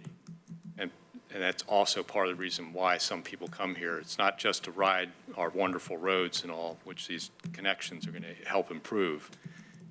It's also because they can stop in and see where their bike was built, whether it's a CoMotion tandem or a Bike Friday folding bike that they actually were able to bring on the airplane with them, you know, or it's a Burley trailer that they're using to haul their gear. That's all local manufacturing here in Lane County with, you know, high-end manufacturing jobs that require skills, pay well, and are, you know, really supporting our community. So it's not just the cycling tourism as to why we're a destination. And I'm looking forward to where we can participate as partners in this as we're moving forward with our territorial highway improvements, which is, there's a critical link between Ham Road and Siuslaw River Road that needs to be fixed as far as, you know, cycling routes go. And also our advocacy out there to get the Highway 126 work between Eugene and Bonita done so that that southern bike ped alternative can get built. And there'll be just a fantastic, you know, addition to our cycling routes. You know, the Row River Trail is known across the country as one of the best places to ride. I think that route out to Veneta could be just as popular. And being able to get out there and get close to the wineries, and once you're out in Veneta, you're on some of those great roads that you showed all the connections for, is just going to be dynamic for our community. So good work. Hopefully you'll find somebody to replace Kay really quickly, and I'm looking forward to being a real destination for cycling. It's a great sport, keeps people in shape. You don't need to have a $6,000 bicycle. You can do it on your $200 bicycle from Walmart, and still enjoy these routes. So, thank you. Thank you. Any other commissioners want to ask any questions or make any comments? Okay. Thank you. Thank you. Okay, we'll go back to item 5, our consent calendar. This is a routine matter, we hope. We put this for a number of board orders and sometimes letters and other things that the agenda team deemed routine. Are there any items any commissioner wants to take off the consent calendar? Okay, so then we'll get a motion. So moved. Is there a second? So seconded. Okay, it's been moved to approve the consent calendar as presented and moved by Commissioner Buck, seconded by Commissioner Burney. All those in favor, please say aye. Aye. Opposed, say no. The matter carries unanimously, and all board orders are adopted. And Mr. Mokrzyski, I'd like to call on you at this time for any county administration announcements. Just a couple things, Mr. Chair. I wanted to just reiterate what Commissioner Farr had mentioned, the City Council's action last night on EPD's enforcement of Hatton Avenue, and this is an effort that Commissioner Farr has led in response to concerns from residents in that district, and it's been a long effort, but a good example of a partnership between the city and county working together to address an issue in the urban growth boundary area where you have the urban interfacing with the semi-rural. So a good example again there of partnership. I wanted to also bring up, Commissioner Bozievich has made a request for staff to return with a discussion regarding waiving the lien on the Crestwell property. I wanted to just share with the board and allow Commissioner Bozievich later in the meeting if or any other commissioner to bring this up if you'd like. That staff's recommendation is to not waive the lien for this property, to follow current policy. In doing that, it certainly is the right of the board to request otherwise, to waive that lien, but it's staff's recommendation that we follow the policy in this case. There's, I think, a concern about setting a precedent, as well as maintaining the competitive nature of when that property was placed on the market. It was known that the lien was there, and there may have been other property or other interested parties that may have made a bid on that property had they have known that there would be a waiver of that lien. So that's the staff's recommendation, but again, I want to just provide that to you and allow for that to come up under Commissioner's business. That's it, unless you have questions for me on other items. Okay, any feedback, questions, comments? Okay, very good. So we'll move on to the 11 o'clock time certain. So if we could have our guests and staff come forward. This is item 8C. It's a discussion we've set up, a discussion of Affordable Housing Action Plan. And I know our county administrator, Steve Mokrzyski, is here. Our strategy and integration manager, Judy Williams, is here. And I know that you have another person here, so you could introduce her as well. Sure. Good morning, commissioners. Thank you for taking the time. This is a very critical item that we're bringing forward to you, and we're really excited to come to you now at this time. So that we're kicking off this project for the Affordable Housing Project Plan, and I also wanted to introduce Karin Knudsen, who is here with us with Better Housing Together. And she had founded this nonprofit back in 2017, and it's really, she's a project lead with the corporation, and it's really a community-led effort with community leaders to really address the comprehensive housing issues as we have this void in our community. So the need is great. This is something that's been on our priority list for a while, and it's really exciting to be getting to this at this time. So with that, we can talk a little bit more about this later, but we have about a 10 to 15 minute presentation and then time for questions at the end too. So I'll turn it over to Karin. Thank you, Judy. Hanging on to my voice just barely, so hopefully you can all hear me. It's very nice to be with you this morning, Commissioners. Thank you for the invitation. Thank you, County Administrator and Judy, for your help in preparing this presentation. We just have about 10 minutes of background to share and some initial ideas about what we would like to do and how we think we might be able to help, and to share with you also a little bit about Better Housing Together. So first, I'll just say that about 8 months ago, I was invited to speak about community culture change, and specifically related to housing and age-friendly communities at the AARP National Livability Conference. We were able to essentially have a scholarship to present as a part of that panel in Charlotte, North Carolina. And this is the slide that I used to introduce where I was coming to Charlotte, North Carolina from. And it was really easy because I could say, well, do you see where the state of Oregon is? And do you see the big red sort of rectangular shaped county there? That's Lane County, and that's where I'm coming to you from. This graphic was put together in a report called Up for Growth, and it essentially shows that more than 40% of this community is cost burdened by their housing. And it's not a distinction that we would like to have, but it's an issue that we want to work on. But it is part of the context that we are dealing with in beginning this work. Another piece of background that we share with people when introducing this work, because sometimes they will not understand this and say something like, well, gosh, you know, it's a good thing housing here isn't as bad as it is in other places.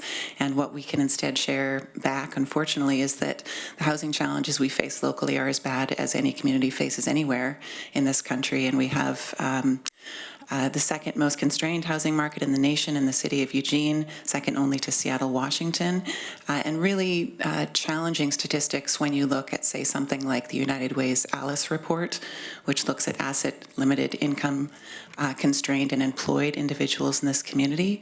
And when you add up those families, those individuals, and people experiencing poverty, you're rapidly approaching 65,000 people in Lane County who need help with their housing and are in this relatively or extraordinarily unstable position, largely due to the high cost of their housing.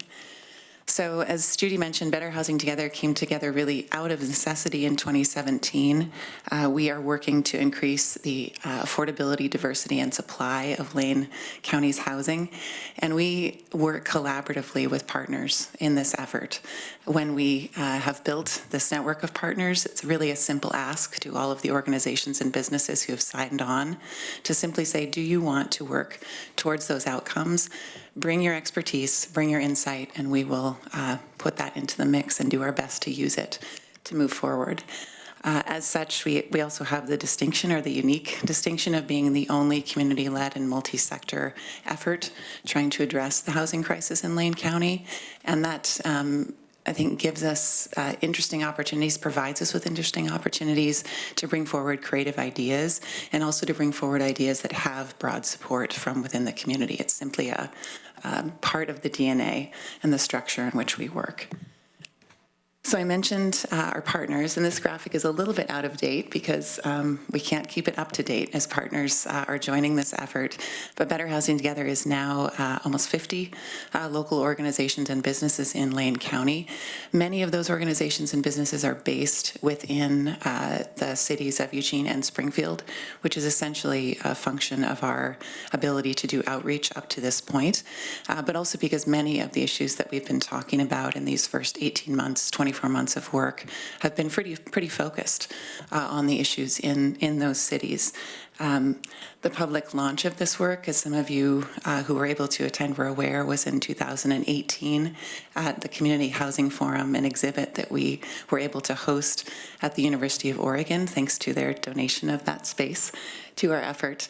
And in taking this work forward, we would really like to see more of the incredibly encouraging, creative, and also challenging conversations that really were initiated out of this work and then have been carried forward to see some significant progress in just these last, I guess, 12 months, 18 months since that time. One of the aspects of this work that we think will be really important in looking at Lane County's housing needs and building a housing action plan is not just sort of collecting the technical information and then putting that back to you, but also doing the work to translate this information to the broader community so that we as a community can more directly engage with these challenges and understand the complexity of the challenges. This slide is just to show two pieces of the work that we shared in this room. On the left are two still images from about a 4-minute video that is on the betterhousingtogether.org website that tries to quickly summarize the complexity of the challenge we face and who is directly impacted by that. And on the right is an infographic that was put together to really establish a foundation that we could all work from in addressing the housing crisis. Because one thing you find is that as you move into sort of different realms of the community, everyone has a reason, and it's usually a reason why we have a housing crisis, when in fact what we're facing is a structural challenge with many reasons and many inputs into that problem, and so we're going to need to work on it in many ways.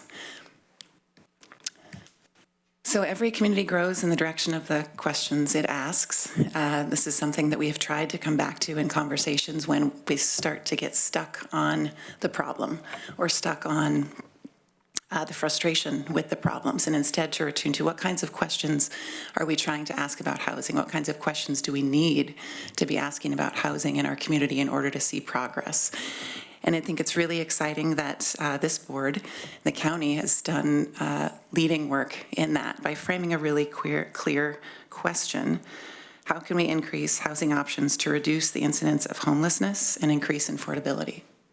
There's clarity to that question. It's part of your strategic plan, and it's part of what we think this work can help support some answers to and provide some creative inputs into that discussion.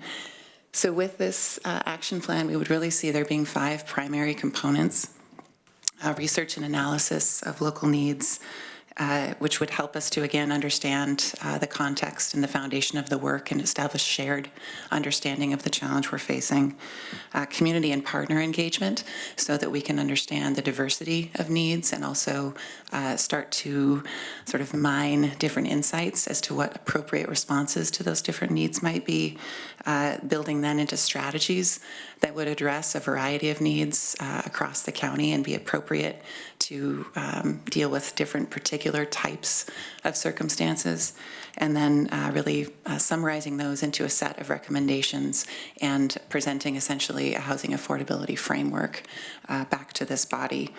The timeline is fairly straightforward and probably pretty swift, but we like to move along and we like momentum. That's a lot of really what our focus is in this work, is not getting stuck, just keep moving. So we'll kick off this work in October, just really as soon as possible. We would look to an interim check-in near the year end, and then our target is to bring something back to this board by the spring. So we can talk more about a lot of details. I know many of you have been longtime advocates for housing and have done an enormous amount of work to try to address these challenges, and we're interested also in hearing your questions, so thank you. Okay, we will have plenty of questions and comments. Commissioner Farr. I have a lot of questions, but I'm not going to exhaust all of those today because we have a lot of years to work on this. And we're not starting today, but this is a wonderful point in time because if we look at the slide that shows all of the partners that are involved, we've never seen that kind of excitement and involvement. I have two questions. First is, Ms. Mulcahy, in our last presentation, we had a former University of Oregon great athlete. And in this presentation, we have a former University of Oregon great athlete. Is that going to be the norm from now on? We have U of O great athletes making presentations? That's a tongue-in-cheek. But it's really helpful background, actually, given the work. Indeed. You know, I'm looking at the slide that shows the housing crisis 2018 community forum, and it kind of places a buckend on some of my work because there's a picture of Richie Weinman, who formerly was the housing development director for the city of Eugene. In 1995, Richie Weinman took me on a tour of our housing needs. And Richie Weinman and a man called Abe Farkas took me on a tour around the county, around mainly Eugene and Springfield, but to demonstrate the needs that we had at that time. Here we are, a quarter of a century later, with probably even greater needs. You know, as we look at the affordability and the types of housing that we are allowed to build right now. Once again, it's exciting to see that you're involved and that you've attracted so many powerful organizations to be a part of what is really everybody's business. It's everybody's business, how we take care of the housing needs from poverty and homelessness all the way to middle housing, workforce housing, and the other things that we need to work on as a community. But I do have a quick question, Mr. Mulcahy. We have two housing items, two shelter and housing items on today's agenda. This morning we have the one involving Better Housing Together, and then this afternoon we have a discussion more directly about homelessness. Can you tell me why they're separate, and can you tell me how we're addressing things not separately but together? Because Ms. Knudsen did point out that a part of the first question we ask is how can we increase housing options to reduce the incidence of homelessness and increase affordability? So the continuum of homelessness, we're going to be talking about that this afternoon, which is more winter strategies and shelter. Just ever so briefly, how do we combine those two? How do we make sure that we don't lose track of the fact that everybody needing a house is one of us needing a house? Well, thank you, Mr. Chair and Commissioner Farr. You raise, I think, a really important point that we still have initiatives that are proceeding somewhat in separate from each other. I guess I'd point in next week you'll hear a presentation, an update from staff on the Technical Assistance Collaborative report that both the City of Eugene and Lane County supported. In that report, it talked about a pathway of housing options. And so one of the challenges we oftentimes face, and you bring up in your question, is we say, well, we need to fix the homelessness problem, we need an emergency shelter, or we need permanent supportive housing, or we need to address mental health and substance abuse issues, or we need job training programs, or we need affordable housing, or workforce housing. And what that report really talks about is we need all of those things, that you need a pathway for individuals all along. And Ms. Knudsen brought up the Alice report, and I think what Better Housing Together has done and what this body of work is intended to do here with the county is really focus on what's called that missing middle, the individuals that many of whom are employed. Maybe they're employed with several jobs, but they're still teetering at the edge. And the lack of affordable housing is causing a significant burden on their lives and puts them at risk of not being housed and falling into that unhoused category, having other unmet needs in their lives. So I'm saying all of this to acknowledge the fact that I think we still have work to do to integrate all of these efforts, because we will later today talk about winter strategies as it relates to more emergency response to homelessness. Next week we'll be talking about permanent supportive housing and emergency shelter and wraparound services. And here we have work that's focused on that missing middle. So we have more work to do to sort of bring all of these pieces together and both demonstrate how we're working, collaborating in all of those efforts, and then articulate to our partners in the community how those things are integrated together. Perfect answer, Mr. Murkowski. I'll be tossing you more softballs later on in the session. Thank you, Mr. Chair. Okay, other questions, comments? Commissioner Buck? I am super excited that you're here today, and I know that all your work that you've been doing has, in the past, really has been focused locally for the city of Eugene.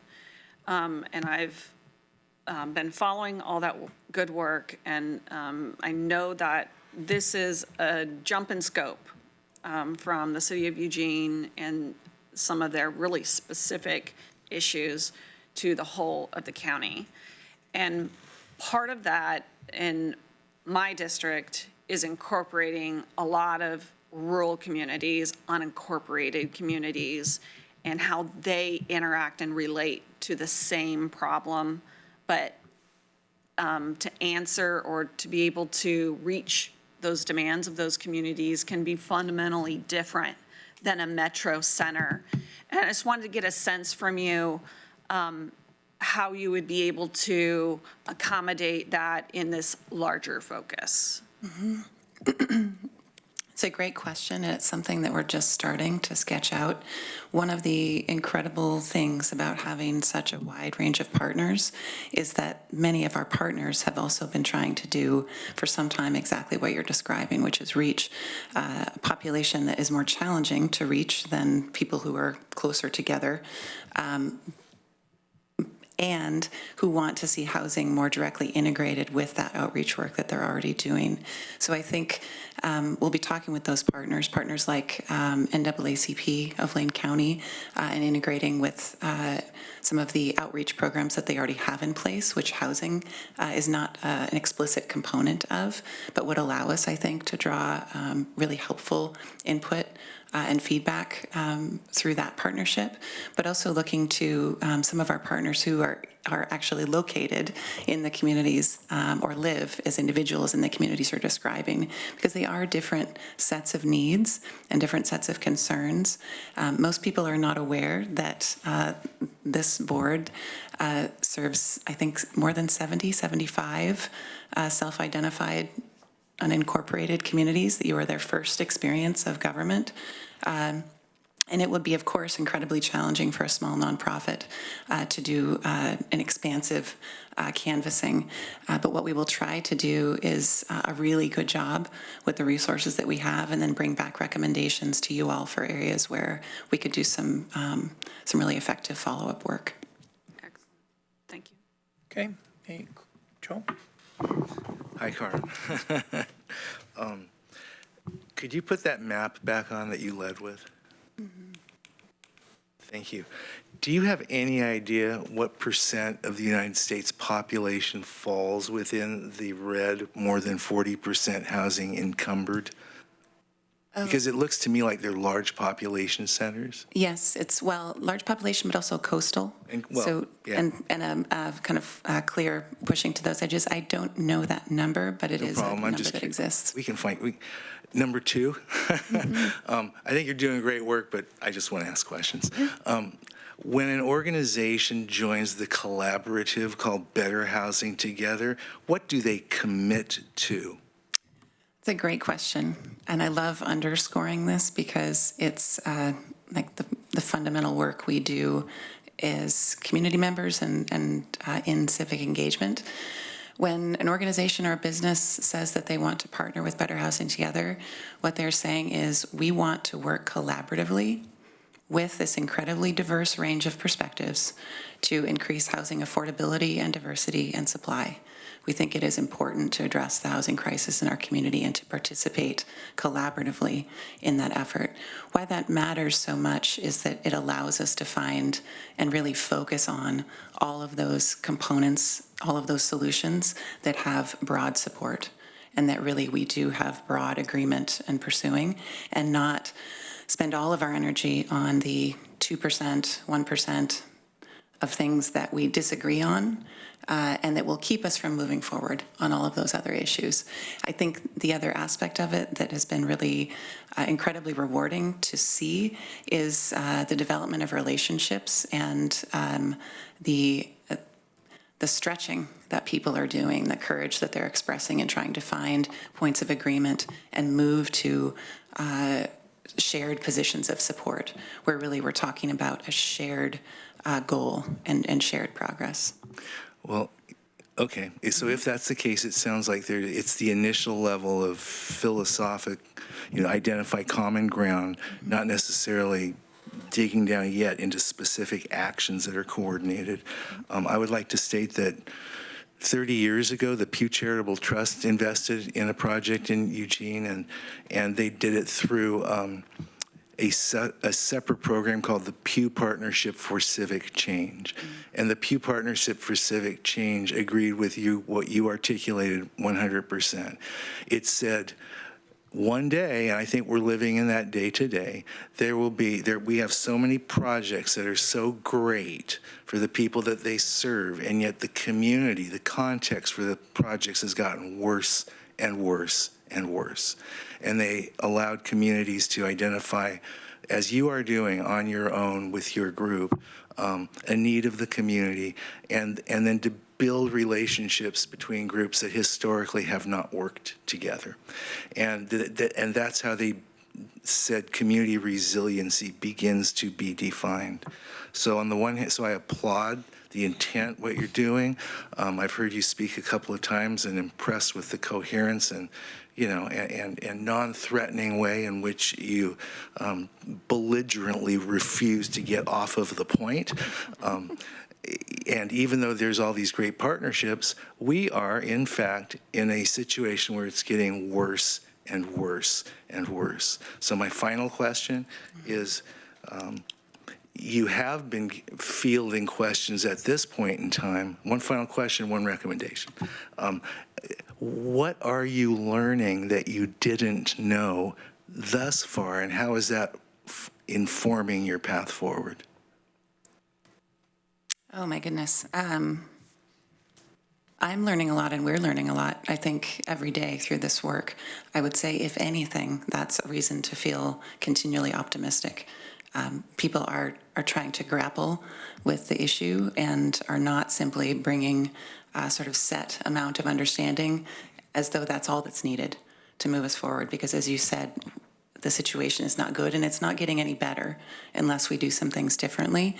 I think that is probably the most helpful thing that we can offer, being an outside organization to this conversation and to this body, is that we need to think about some creative solutions, or at least explore those, and imagine different ways of doing what we've been trying to do for a while. Because while many of those efforts have been successful and are I don't mean to diminish them at all.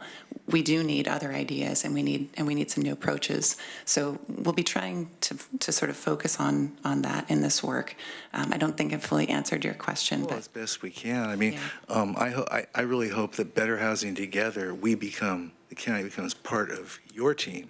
Not you become part of our team, because your breadth and scope, hopefully, will get into nooks and crannies. And finally, I hope one of your recommendations to this body relates to our assisting you acquire resources from national foundations. Because I think that you are ripe for that, well-positioned, and I hope that we can add value to that effort. Thank you. Thank you. Hey, Commissioner. Thank you.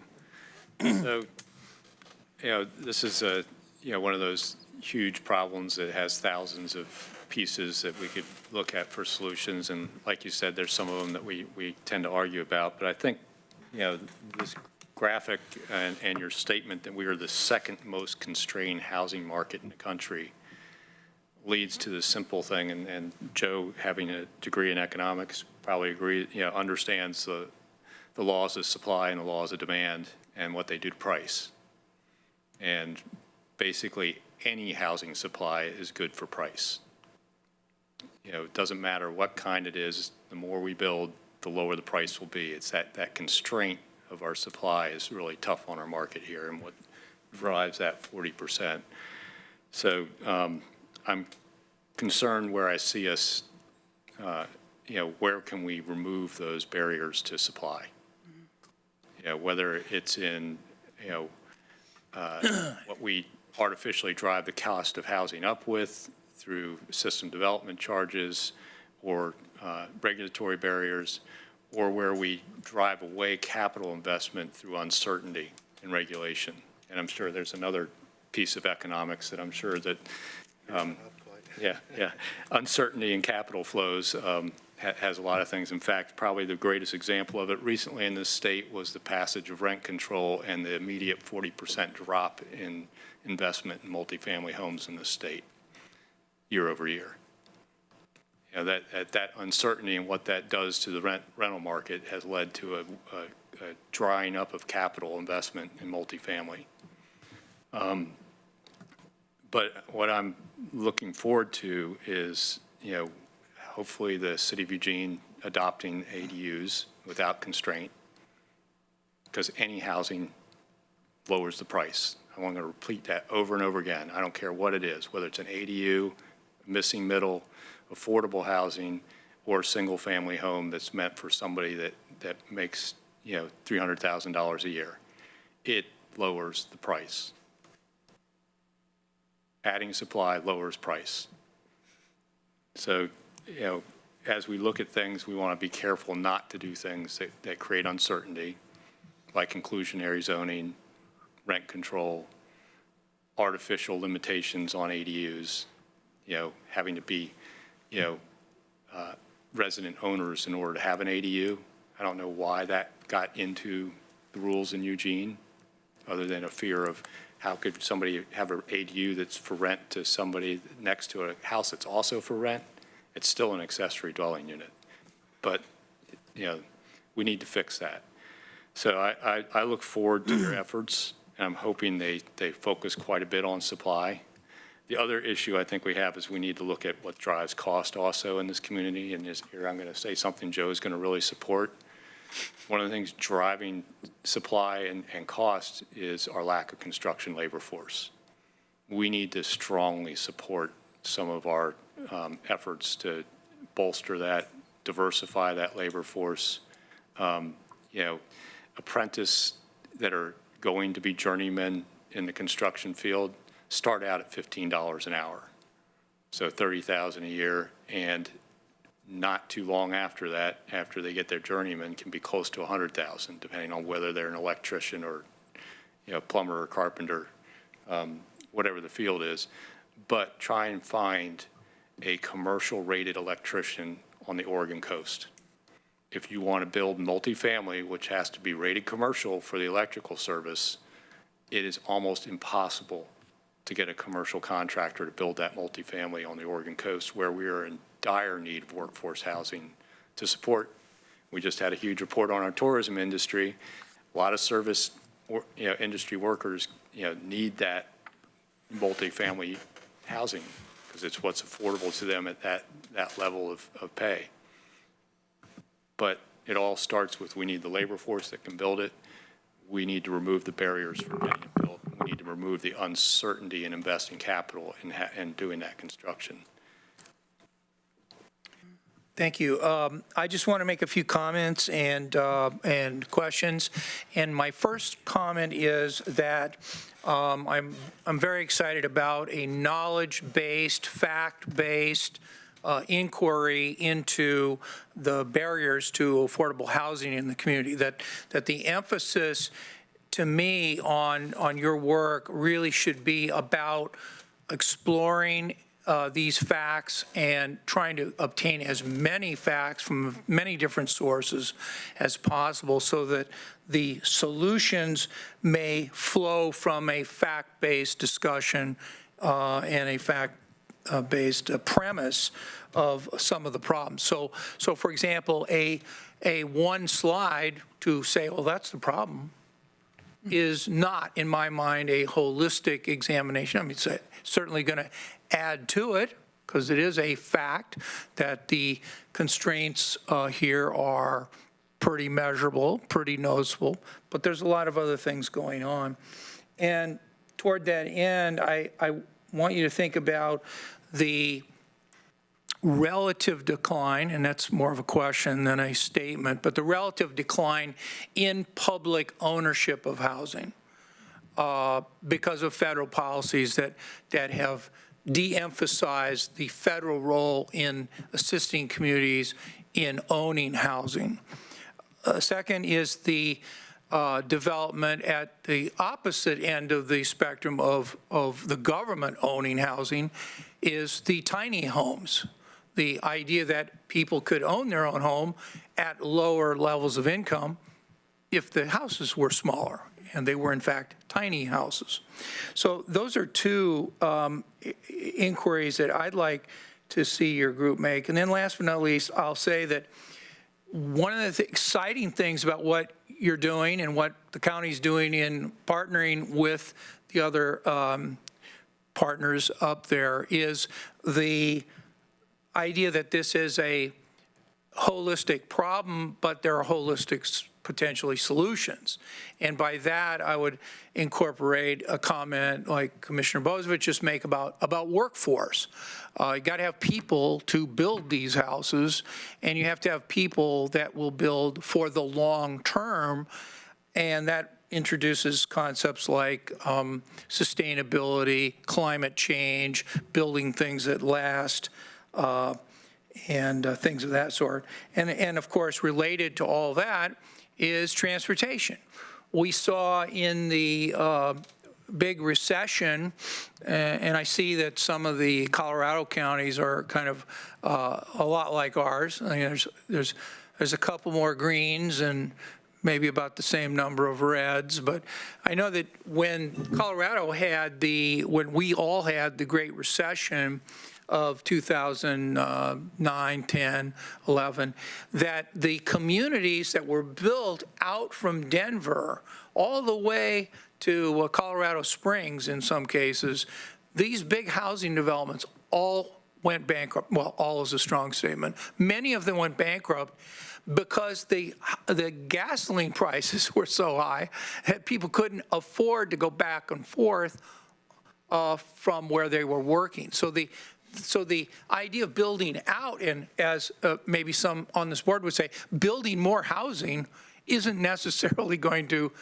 solve a problem, because if it's so far away from where people want or need to work, then you might have created a problem. And so I guess there are housing developments outside of Boise or outside of Denver where the houses were built, but people don't live there, and the developers went bankrupt because of the huge transportation costs that the people living in those houses couldn't. So the holistic idea is, well, maybe if people lived closer to where they worked and where they shop and where they go to their dentist and where they do whatever they do, they'll have more money for housing because they'll spend less on transportation. So to me, those things are entirely related, and I know that you're brighter than a lot of people in this room and can understand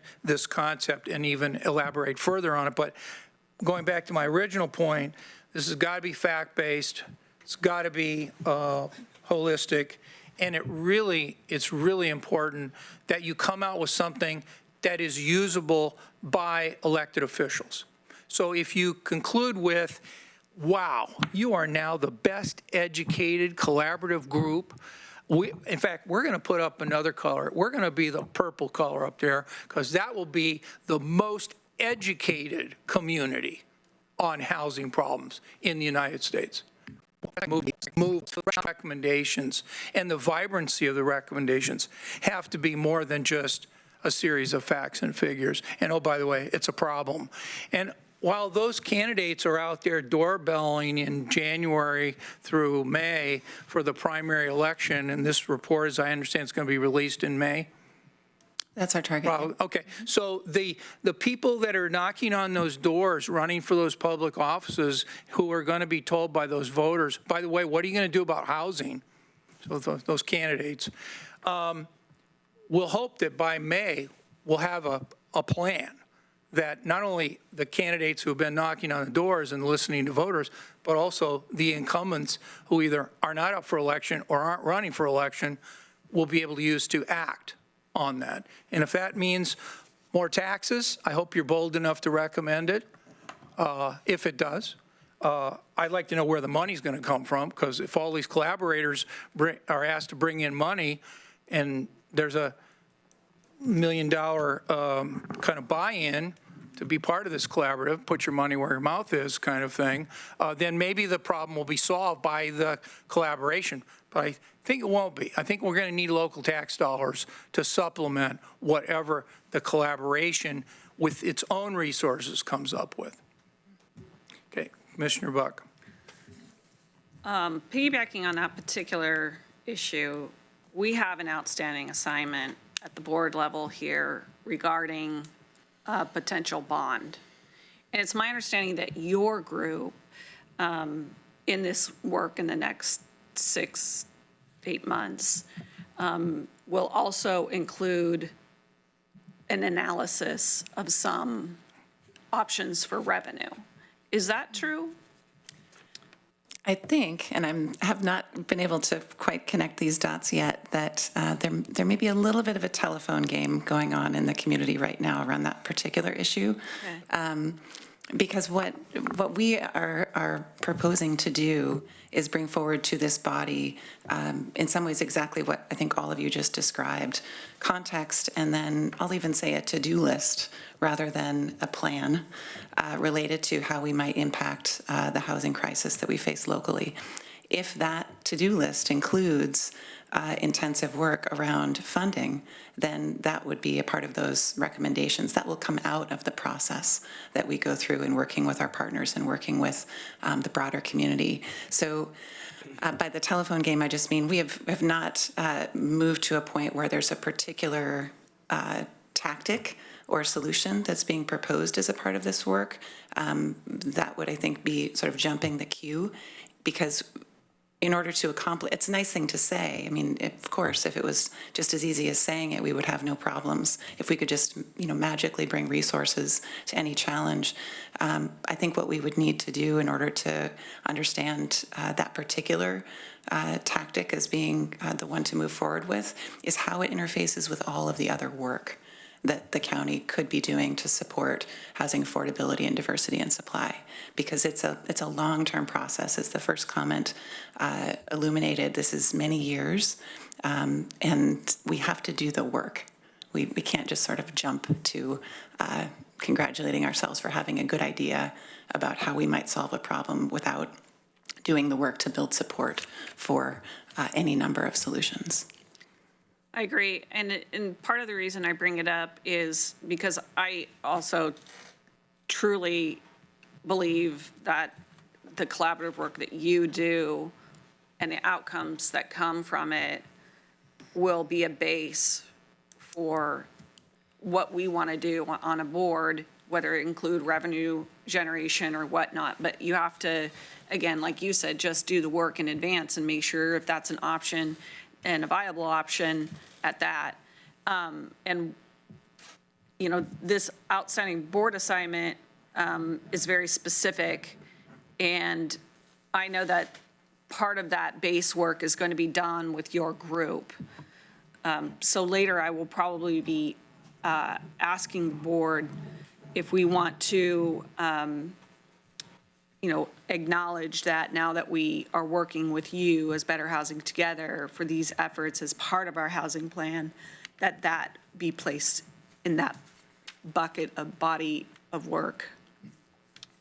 So I just wanted to clarify that with you. Thank you. Okay, Commissioner Farr. Ever so briefly, thank you, Mr. Chair. Back in 1995, once again, a quarter of a century ago, the buzzword, you mentioned the second most constrained housing market, second only to Seattle. Back in 1995, we were the second then also to San Francisco. So the comparisons have changed, but the day that I took that tour, we were talking about how it is very expensive to live in the city of Eugene, comparable to San Francisco, based upon median income versus actual cost of housing.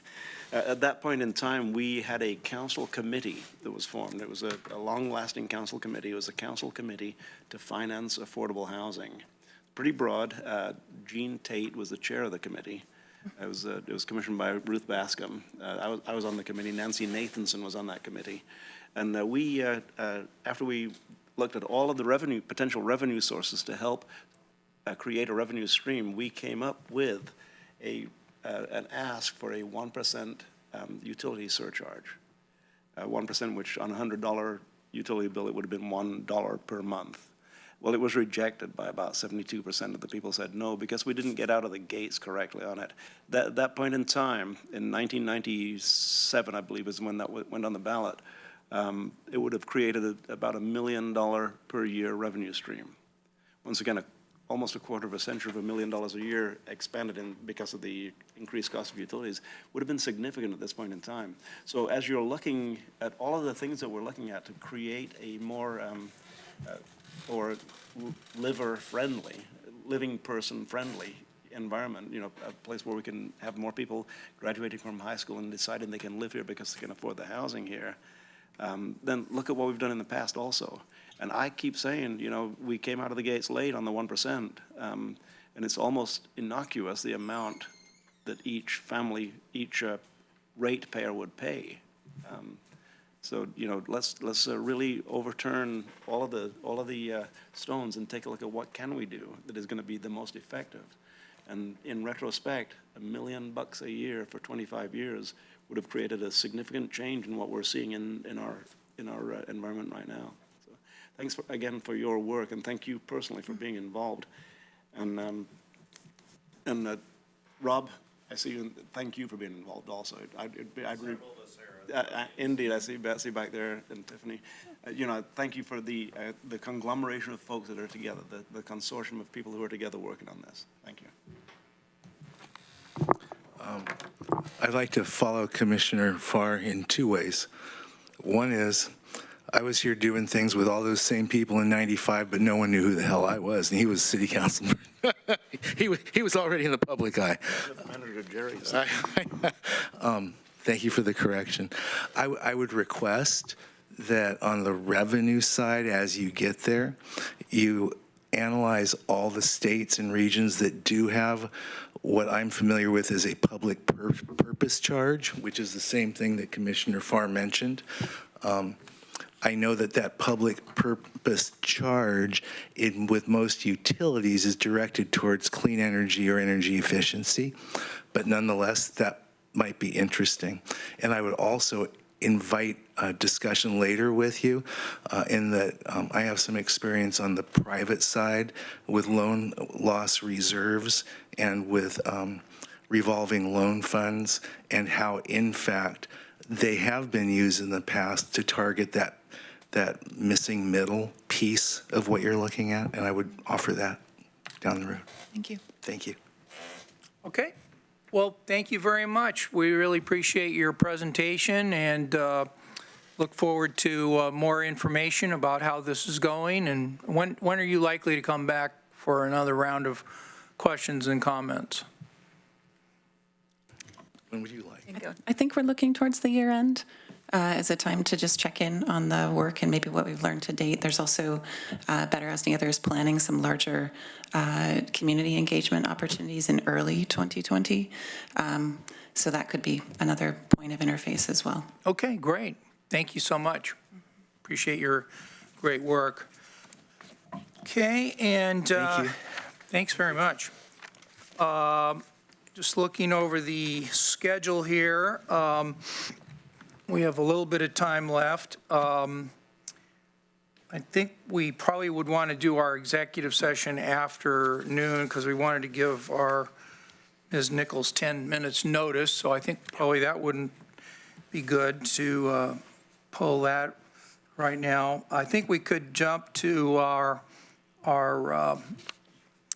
commissioner's business, and maybe we could do one or two or even all those items. So 14A is commissioner's announcements. Are there any commissioner announcements?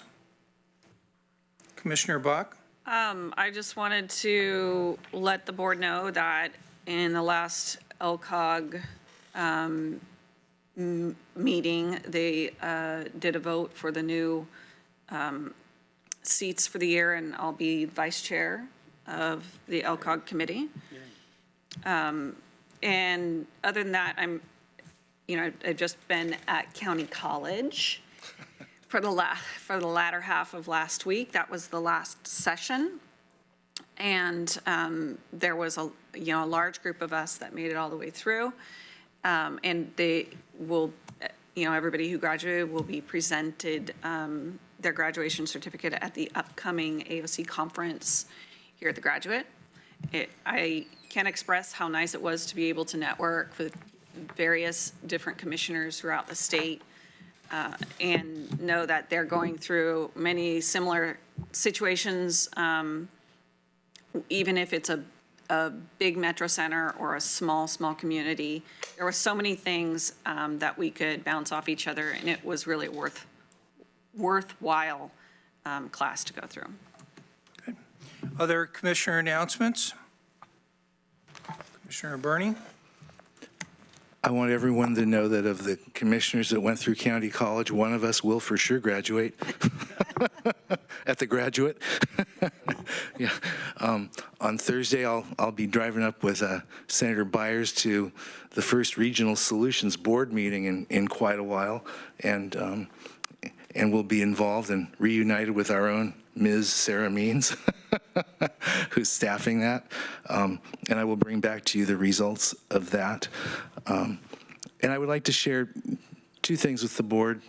One is at the last Housing Policy Board, that group's probably going to identify the whole notion of manufactured housing parks, especially, I don't know if you know this, over 1% of all of the households in Oregon are manufactured homes older than 1976. And so those homes can't be replaced. And so we are going to be having, with St. Vincent de Paul, a manufactured home pilot in Springfield that the state found resources for. And the Housing Policy Board is embracing that, and once they formulate their ideas is going to come to this board and others to talk about how we can't participate in expanding the number of manufactured homes just for people that are being displaced because their homes are too old and their property too valuable and they don't own that property. So it's going to be a real come to a head here in this state. In fact, it already is in Springfield. There already is one, as you know, the patrician where it may be turned into a different type of development. Most of those homes are pre-76. They need somewhere to go. So I just wanted to share that with this board as well. And that's all. Thank you. Thank you. Any other announcements? Commissioner Farr? Thank you, Mr. Chair. My wife and I, our first home that we bought was a single-wide pre-70 mobile home, and if we still lived in that today, it would be pretty much a part of the ground because that's what happens to them. And it really is an item of urgency that the people who are living in the aging mobile homes, the parks are closing down regularly, and Commissioner Buck has been integral in renovating parks that were formerly single-wide mobile home parks. It's a great opportunity for us to use existing zones, existing codes to renovate housing and make it last into the next century. Well, that's a long way away now, but make it last for many years to come. A couple of things to report from last week. Last week was a down week, right? Kind of. So for me, my work last week involved the Human Services Commission, the Shelter and Supportive Housing Development Committee, the Community Health Council, strategic planning session, Mental Health Advisory Committee, and the one that I wanted to talk about, NEDCO, formerly NEDCO, they had an announcement of their merger with Willamette Family Housing, and they're now Development Northwest, not DevNouveau, but Development Northwest. Oh, I was wondering what that's. And they are going to do amazing things for housing in our community as they move forward. On Thursday, we had the Mental Health Summit, which is a pretty significant work group that is working together to provide crisis response, and it's populated by the sheriff, police from several different communities, judges, providers and LCBH, and we're moving forward to make recommendations to elected bodies how to greater address mental health issues in our community, particularly as they pertain to housing and residential services. And then later in the week, we had the discussion regarding Hatton, and that came to fruition last night. So Finance and Audit met last week, and our final quarterly performance audit committee met last week. This is pretty significant because this Board of County Commissioners has to take a look at what we're going to be doing with the position of the performance auditor. How do we want to move forward with that? And it's going to be a robust discussion with recommendations from the existing Performance Audit Committee. So there's a lot of work ahead to do on performance audit and how we're going to be moving forward with that into the future. And it's had significant impact and can have for the future. But once again, we're at a juncture at that point with that particular service that we provide. So a lot of it, even though we were down last week, a lot of activity surrounding board-related issues and important board-related issues. Thank you. Okay, Commissioner Bozievich, anything?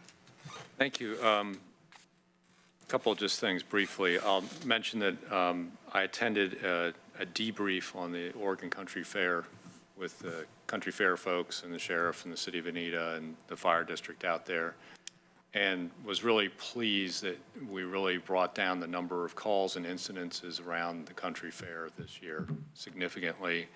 The fact that we reduced the speed limit on Subtle Road was seen as a great safety measure and really helped some of the traffic flow because you get really disparate traffic speeds on there. The flagging that was done on Territorial worked out really well. The getting the Maple Gate open the day before for fair folks to move in, separated from the campground move in. They didn't have the traffic jams. Of course, it also helped that they didn't have a power outage at the traffic light at Territorial and 126 this year either. But in general, just a lot of things worked really well. Have to really appreciate the sheriff and his staff for reaching out and developing relationships with our partner law enforcement agencies and convincing them to use some of their DUI and other overtime grant money to patrol during fair out in that area. That added enforcement and presence out there helped keep things safe, I think, a lot. So it was a really good meeting. And I just want to mention, I got to attend the Market District announcement on Thursday where Commissioner Farr spoke eloquently. But it was really exciting to see Nike coming back to downtown. But it was also just exciting to see that housing structure going in there, and as I left, also seeing the construction work beginning on the Homes for Good housing project and that downtown housing that's going to happen. It'll help, really make downtown vital. Having people living in downtown is so critical to a vital downtown. Good, thank you. Couple things from me. First and foremost, thank you for all the commissioners to keep Ms. Jones informed of your schedule. It's very helpful when the agenda team learns that commissioners have scheduling issues and might get involved with the board. Commissioners, special thanks to Commissioner Farr for letting us know about next week, Wednesday. So we are not meeting next week on October 2. We are meeting on October 1, so we'll be putting our board meeting will be on October 1, not October 1 and 2. Another thing is, apropos of Commissioner Ms. Jones' role in the board scheduling is, I like to ask all commissioners to keep Ms. Jones informed of any conferences, any state meetings, any national meetings, any personal conflicts you have that you want taken into consideration for the scheduling of the 2020 calendar year that we'll be working on in the next month or two. So I was going to say your cards and letters, but your emails to Ms. Jones are appreciated in terms of any things you want to bring to her attention and thus to the agenda team's attention.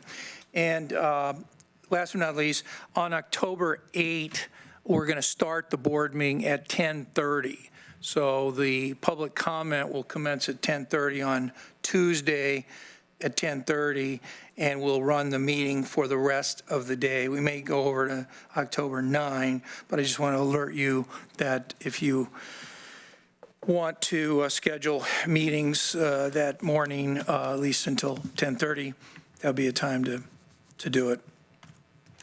Okay, we are now back. We've got a few minutes. What's the commissioner's pleasure? Do you want to dive into agenda team and work session requests, or? Actually, Mr. Chair, back to your previous announcement regarding next Wednesday, the 2nd. The only thing that I have that day is early in the morning. I have I'm moderating a legislative panel at United Way. I would be here by 9:30. Oh, okay. We were told you'd be here by 10:30, so, okay. Anyway, we didn't have any work planning to go over from October 1 to 2 anyway. So the point is, I just want to thank you for alerting us to your schedule. So do you want to jump into agenda team requests or go afterwards, go later? I would prefer later. Later? Okay. Other items on the agenda. Right, no, I think we're good. And so we'll come back at 1:30 for our county administration update on the courthouse with Judge Vogt, DA Patty Perlow, Sheriff Cliff Harold, and our own county administrator Steve Mokrahysky. That'll be at 1:30. Then we have a 3 o'clock time certain on the Goshen Industrial Area Project and a few more items to finish up. And we'll probably take the executive session now, I would say, would you say after the 1:30 or before or after the 3? The exec session? Yeah. I think we're planning for around 4 o'clock whenever you're done in the afternoon. Okay, so just alert Ms. Nichols and legal that we'll do the executive session at the very end of the business day. And okay. we have a 5 o'clock appointment today, right, Mr. Mokrahysky? That's correct, yeah. Okay, so we'll stand in recess then till 1:30 p.m. Pete, you're right, it was 10:30, not 9.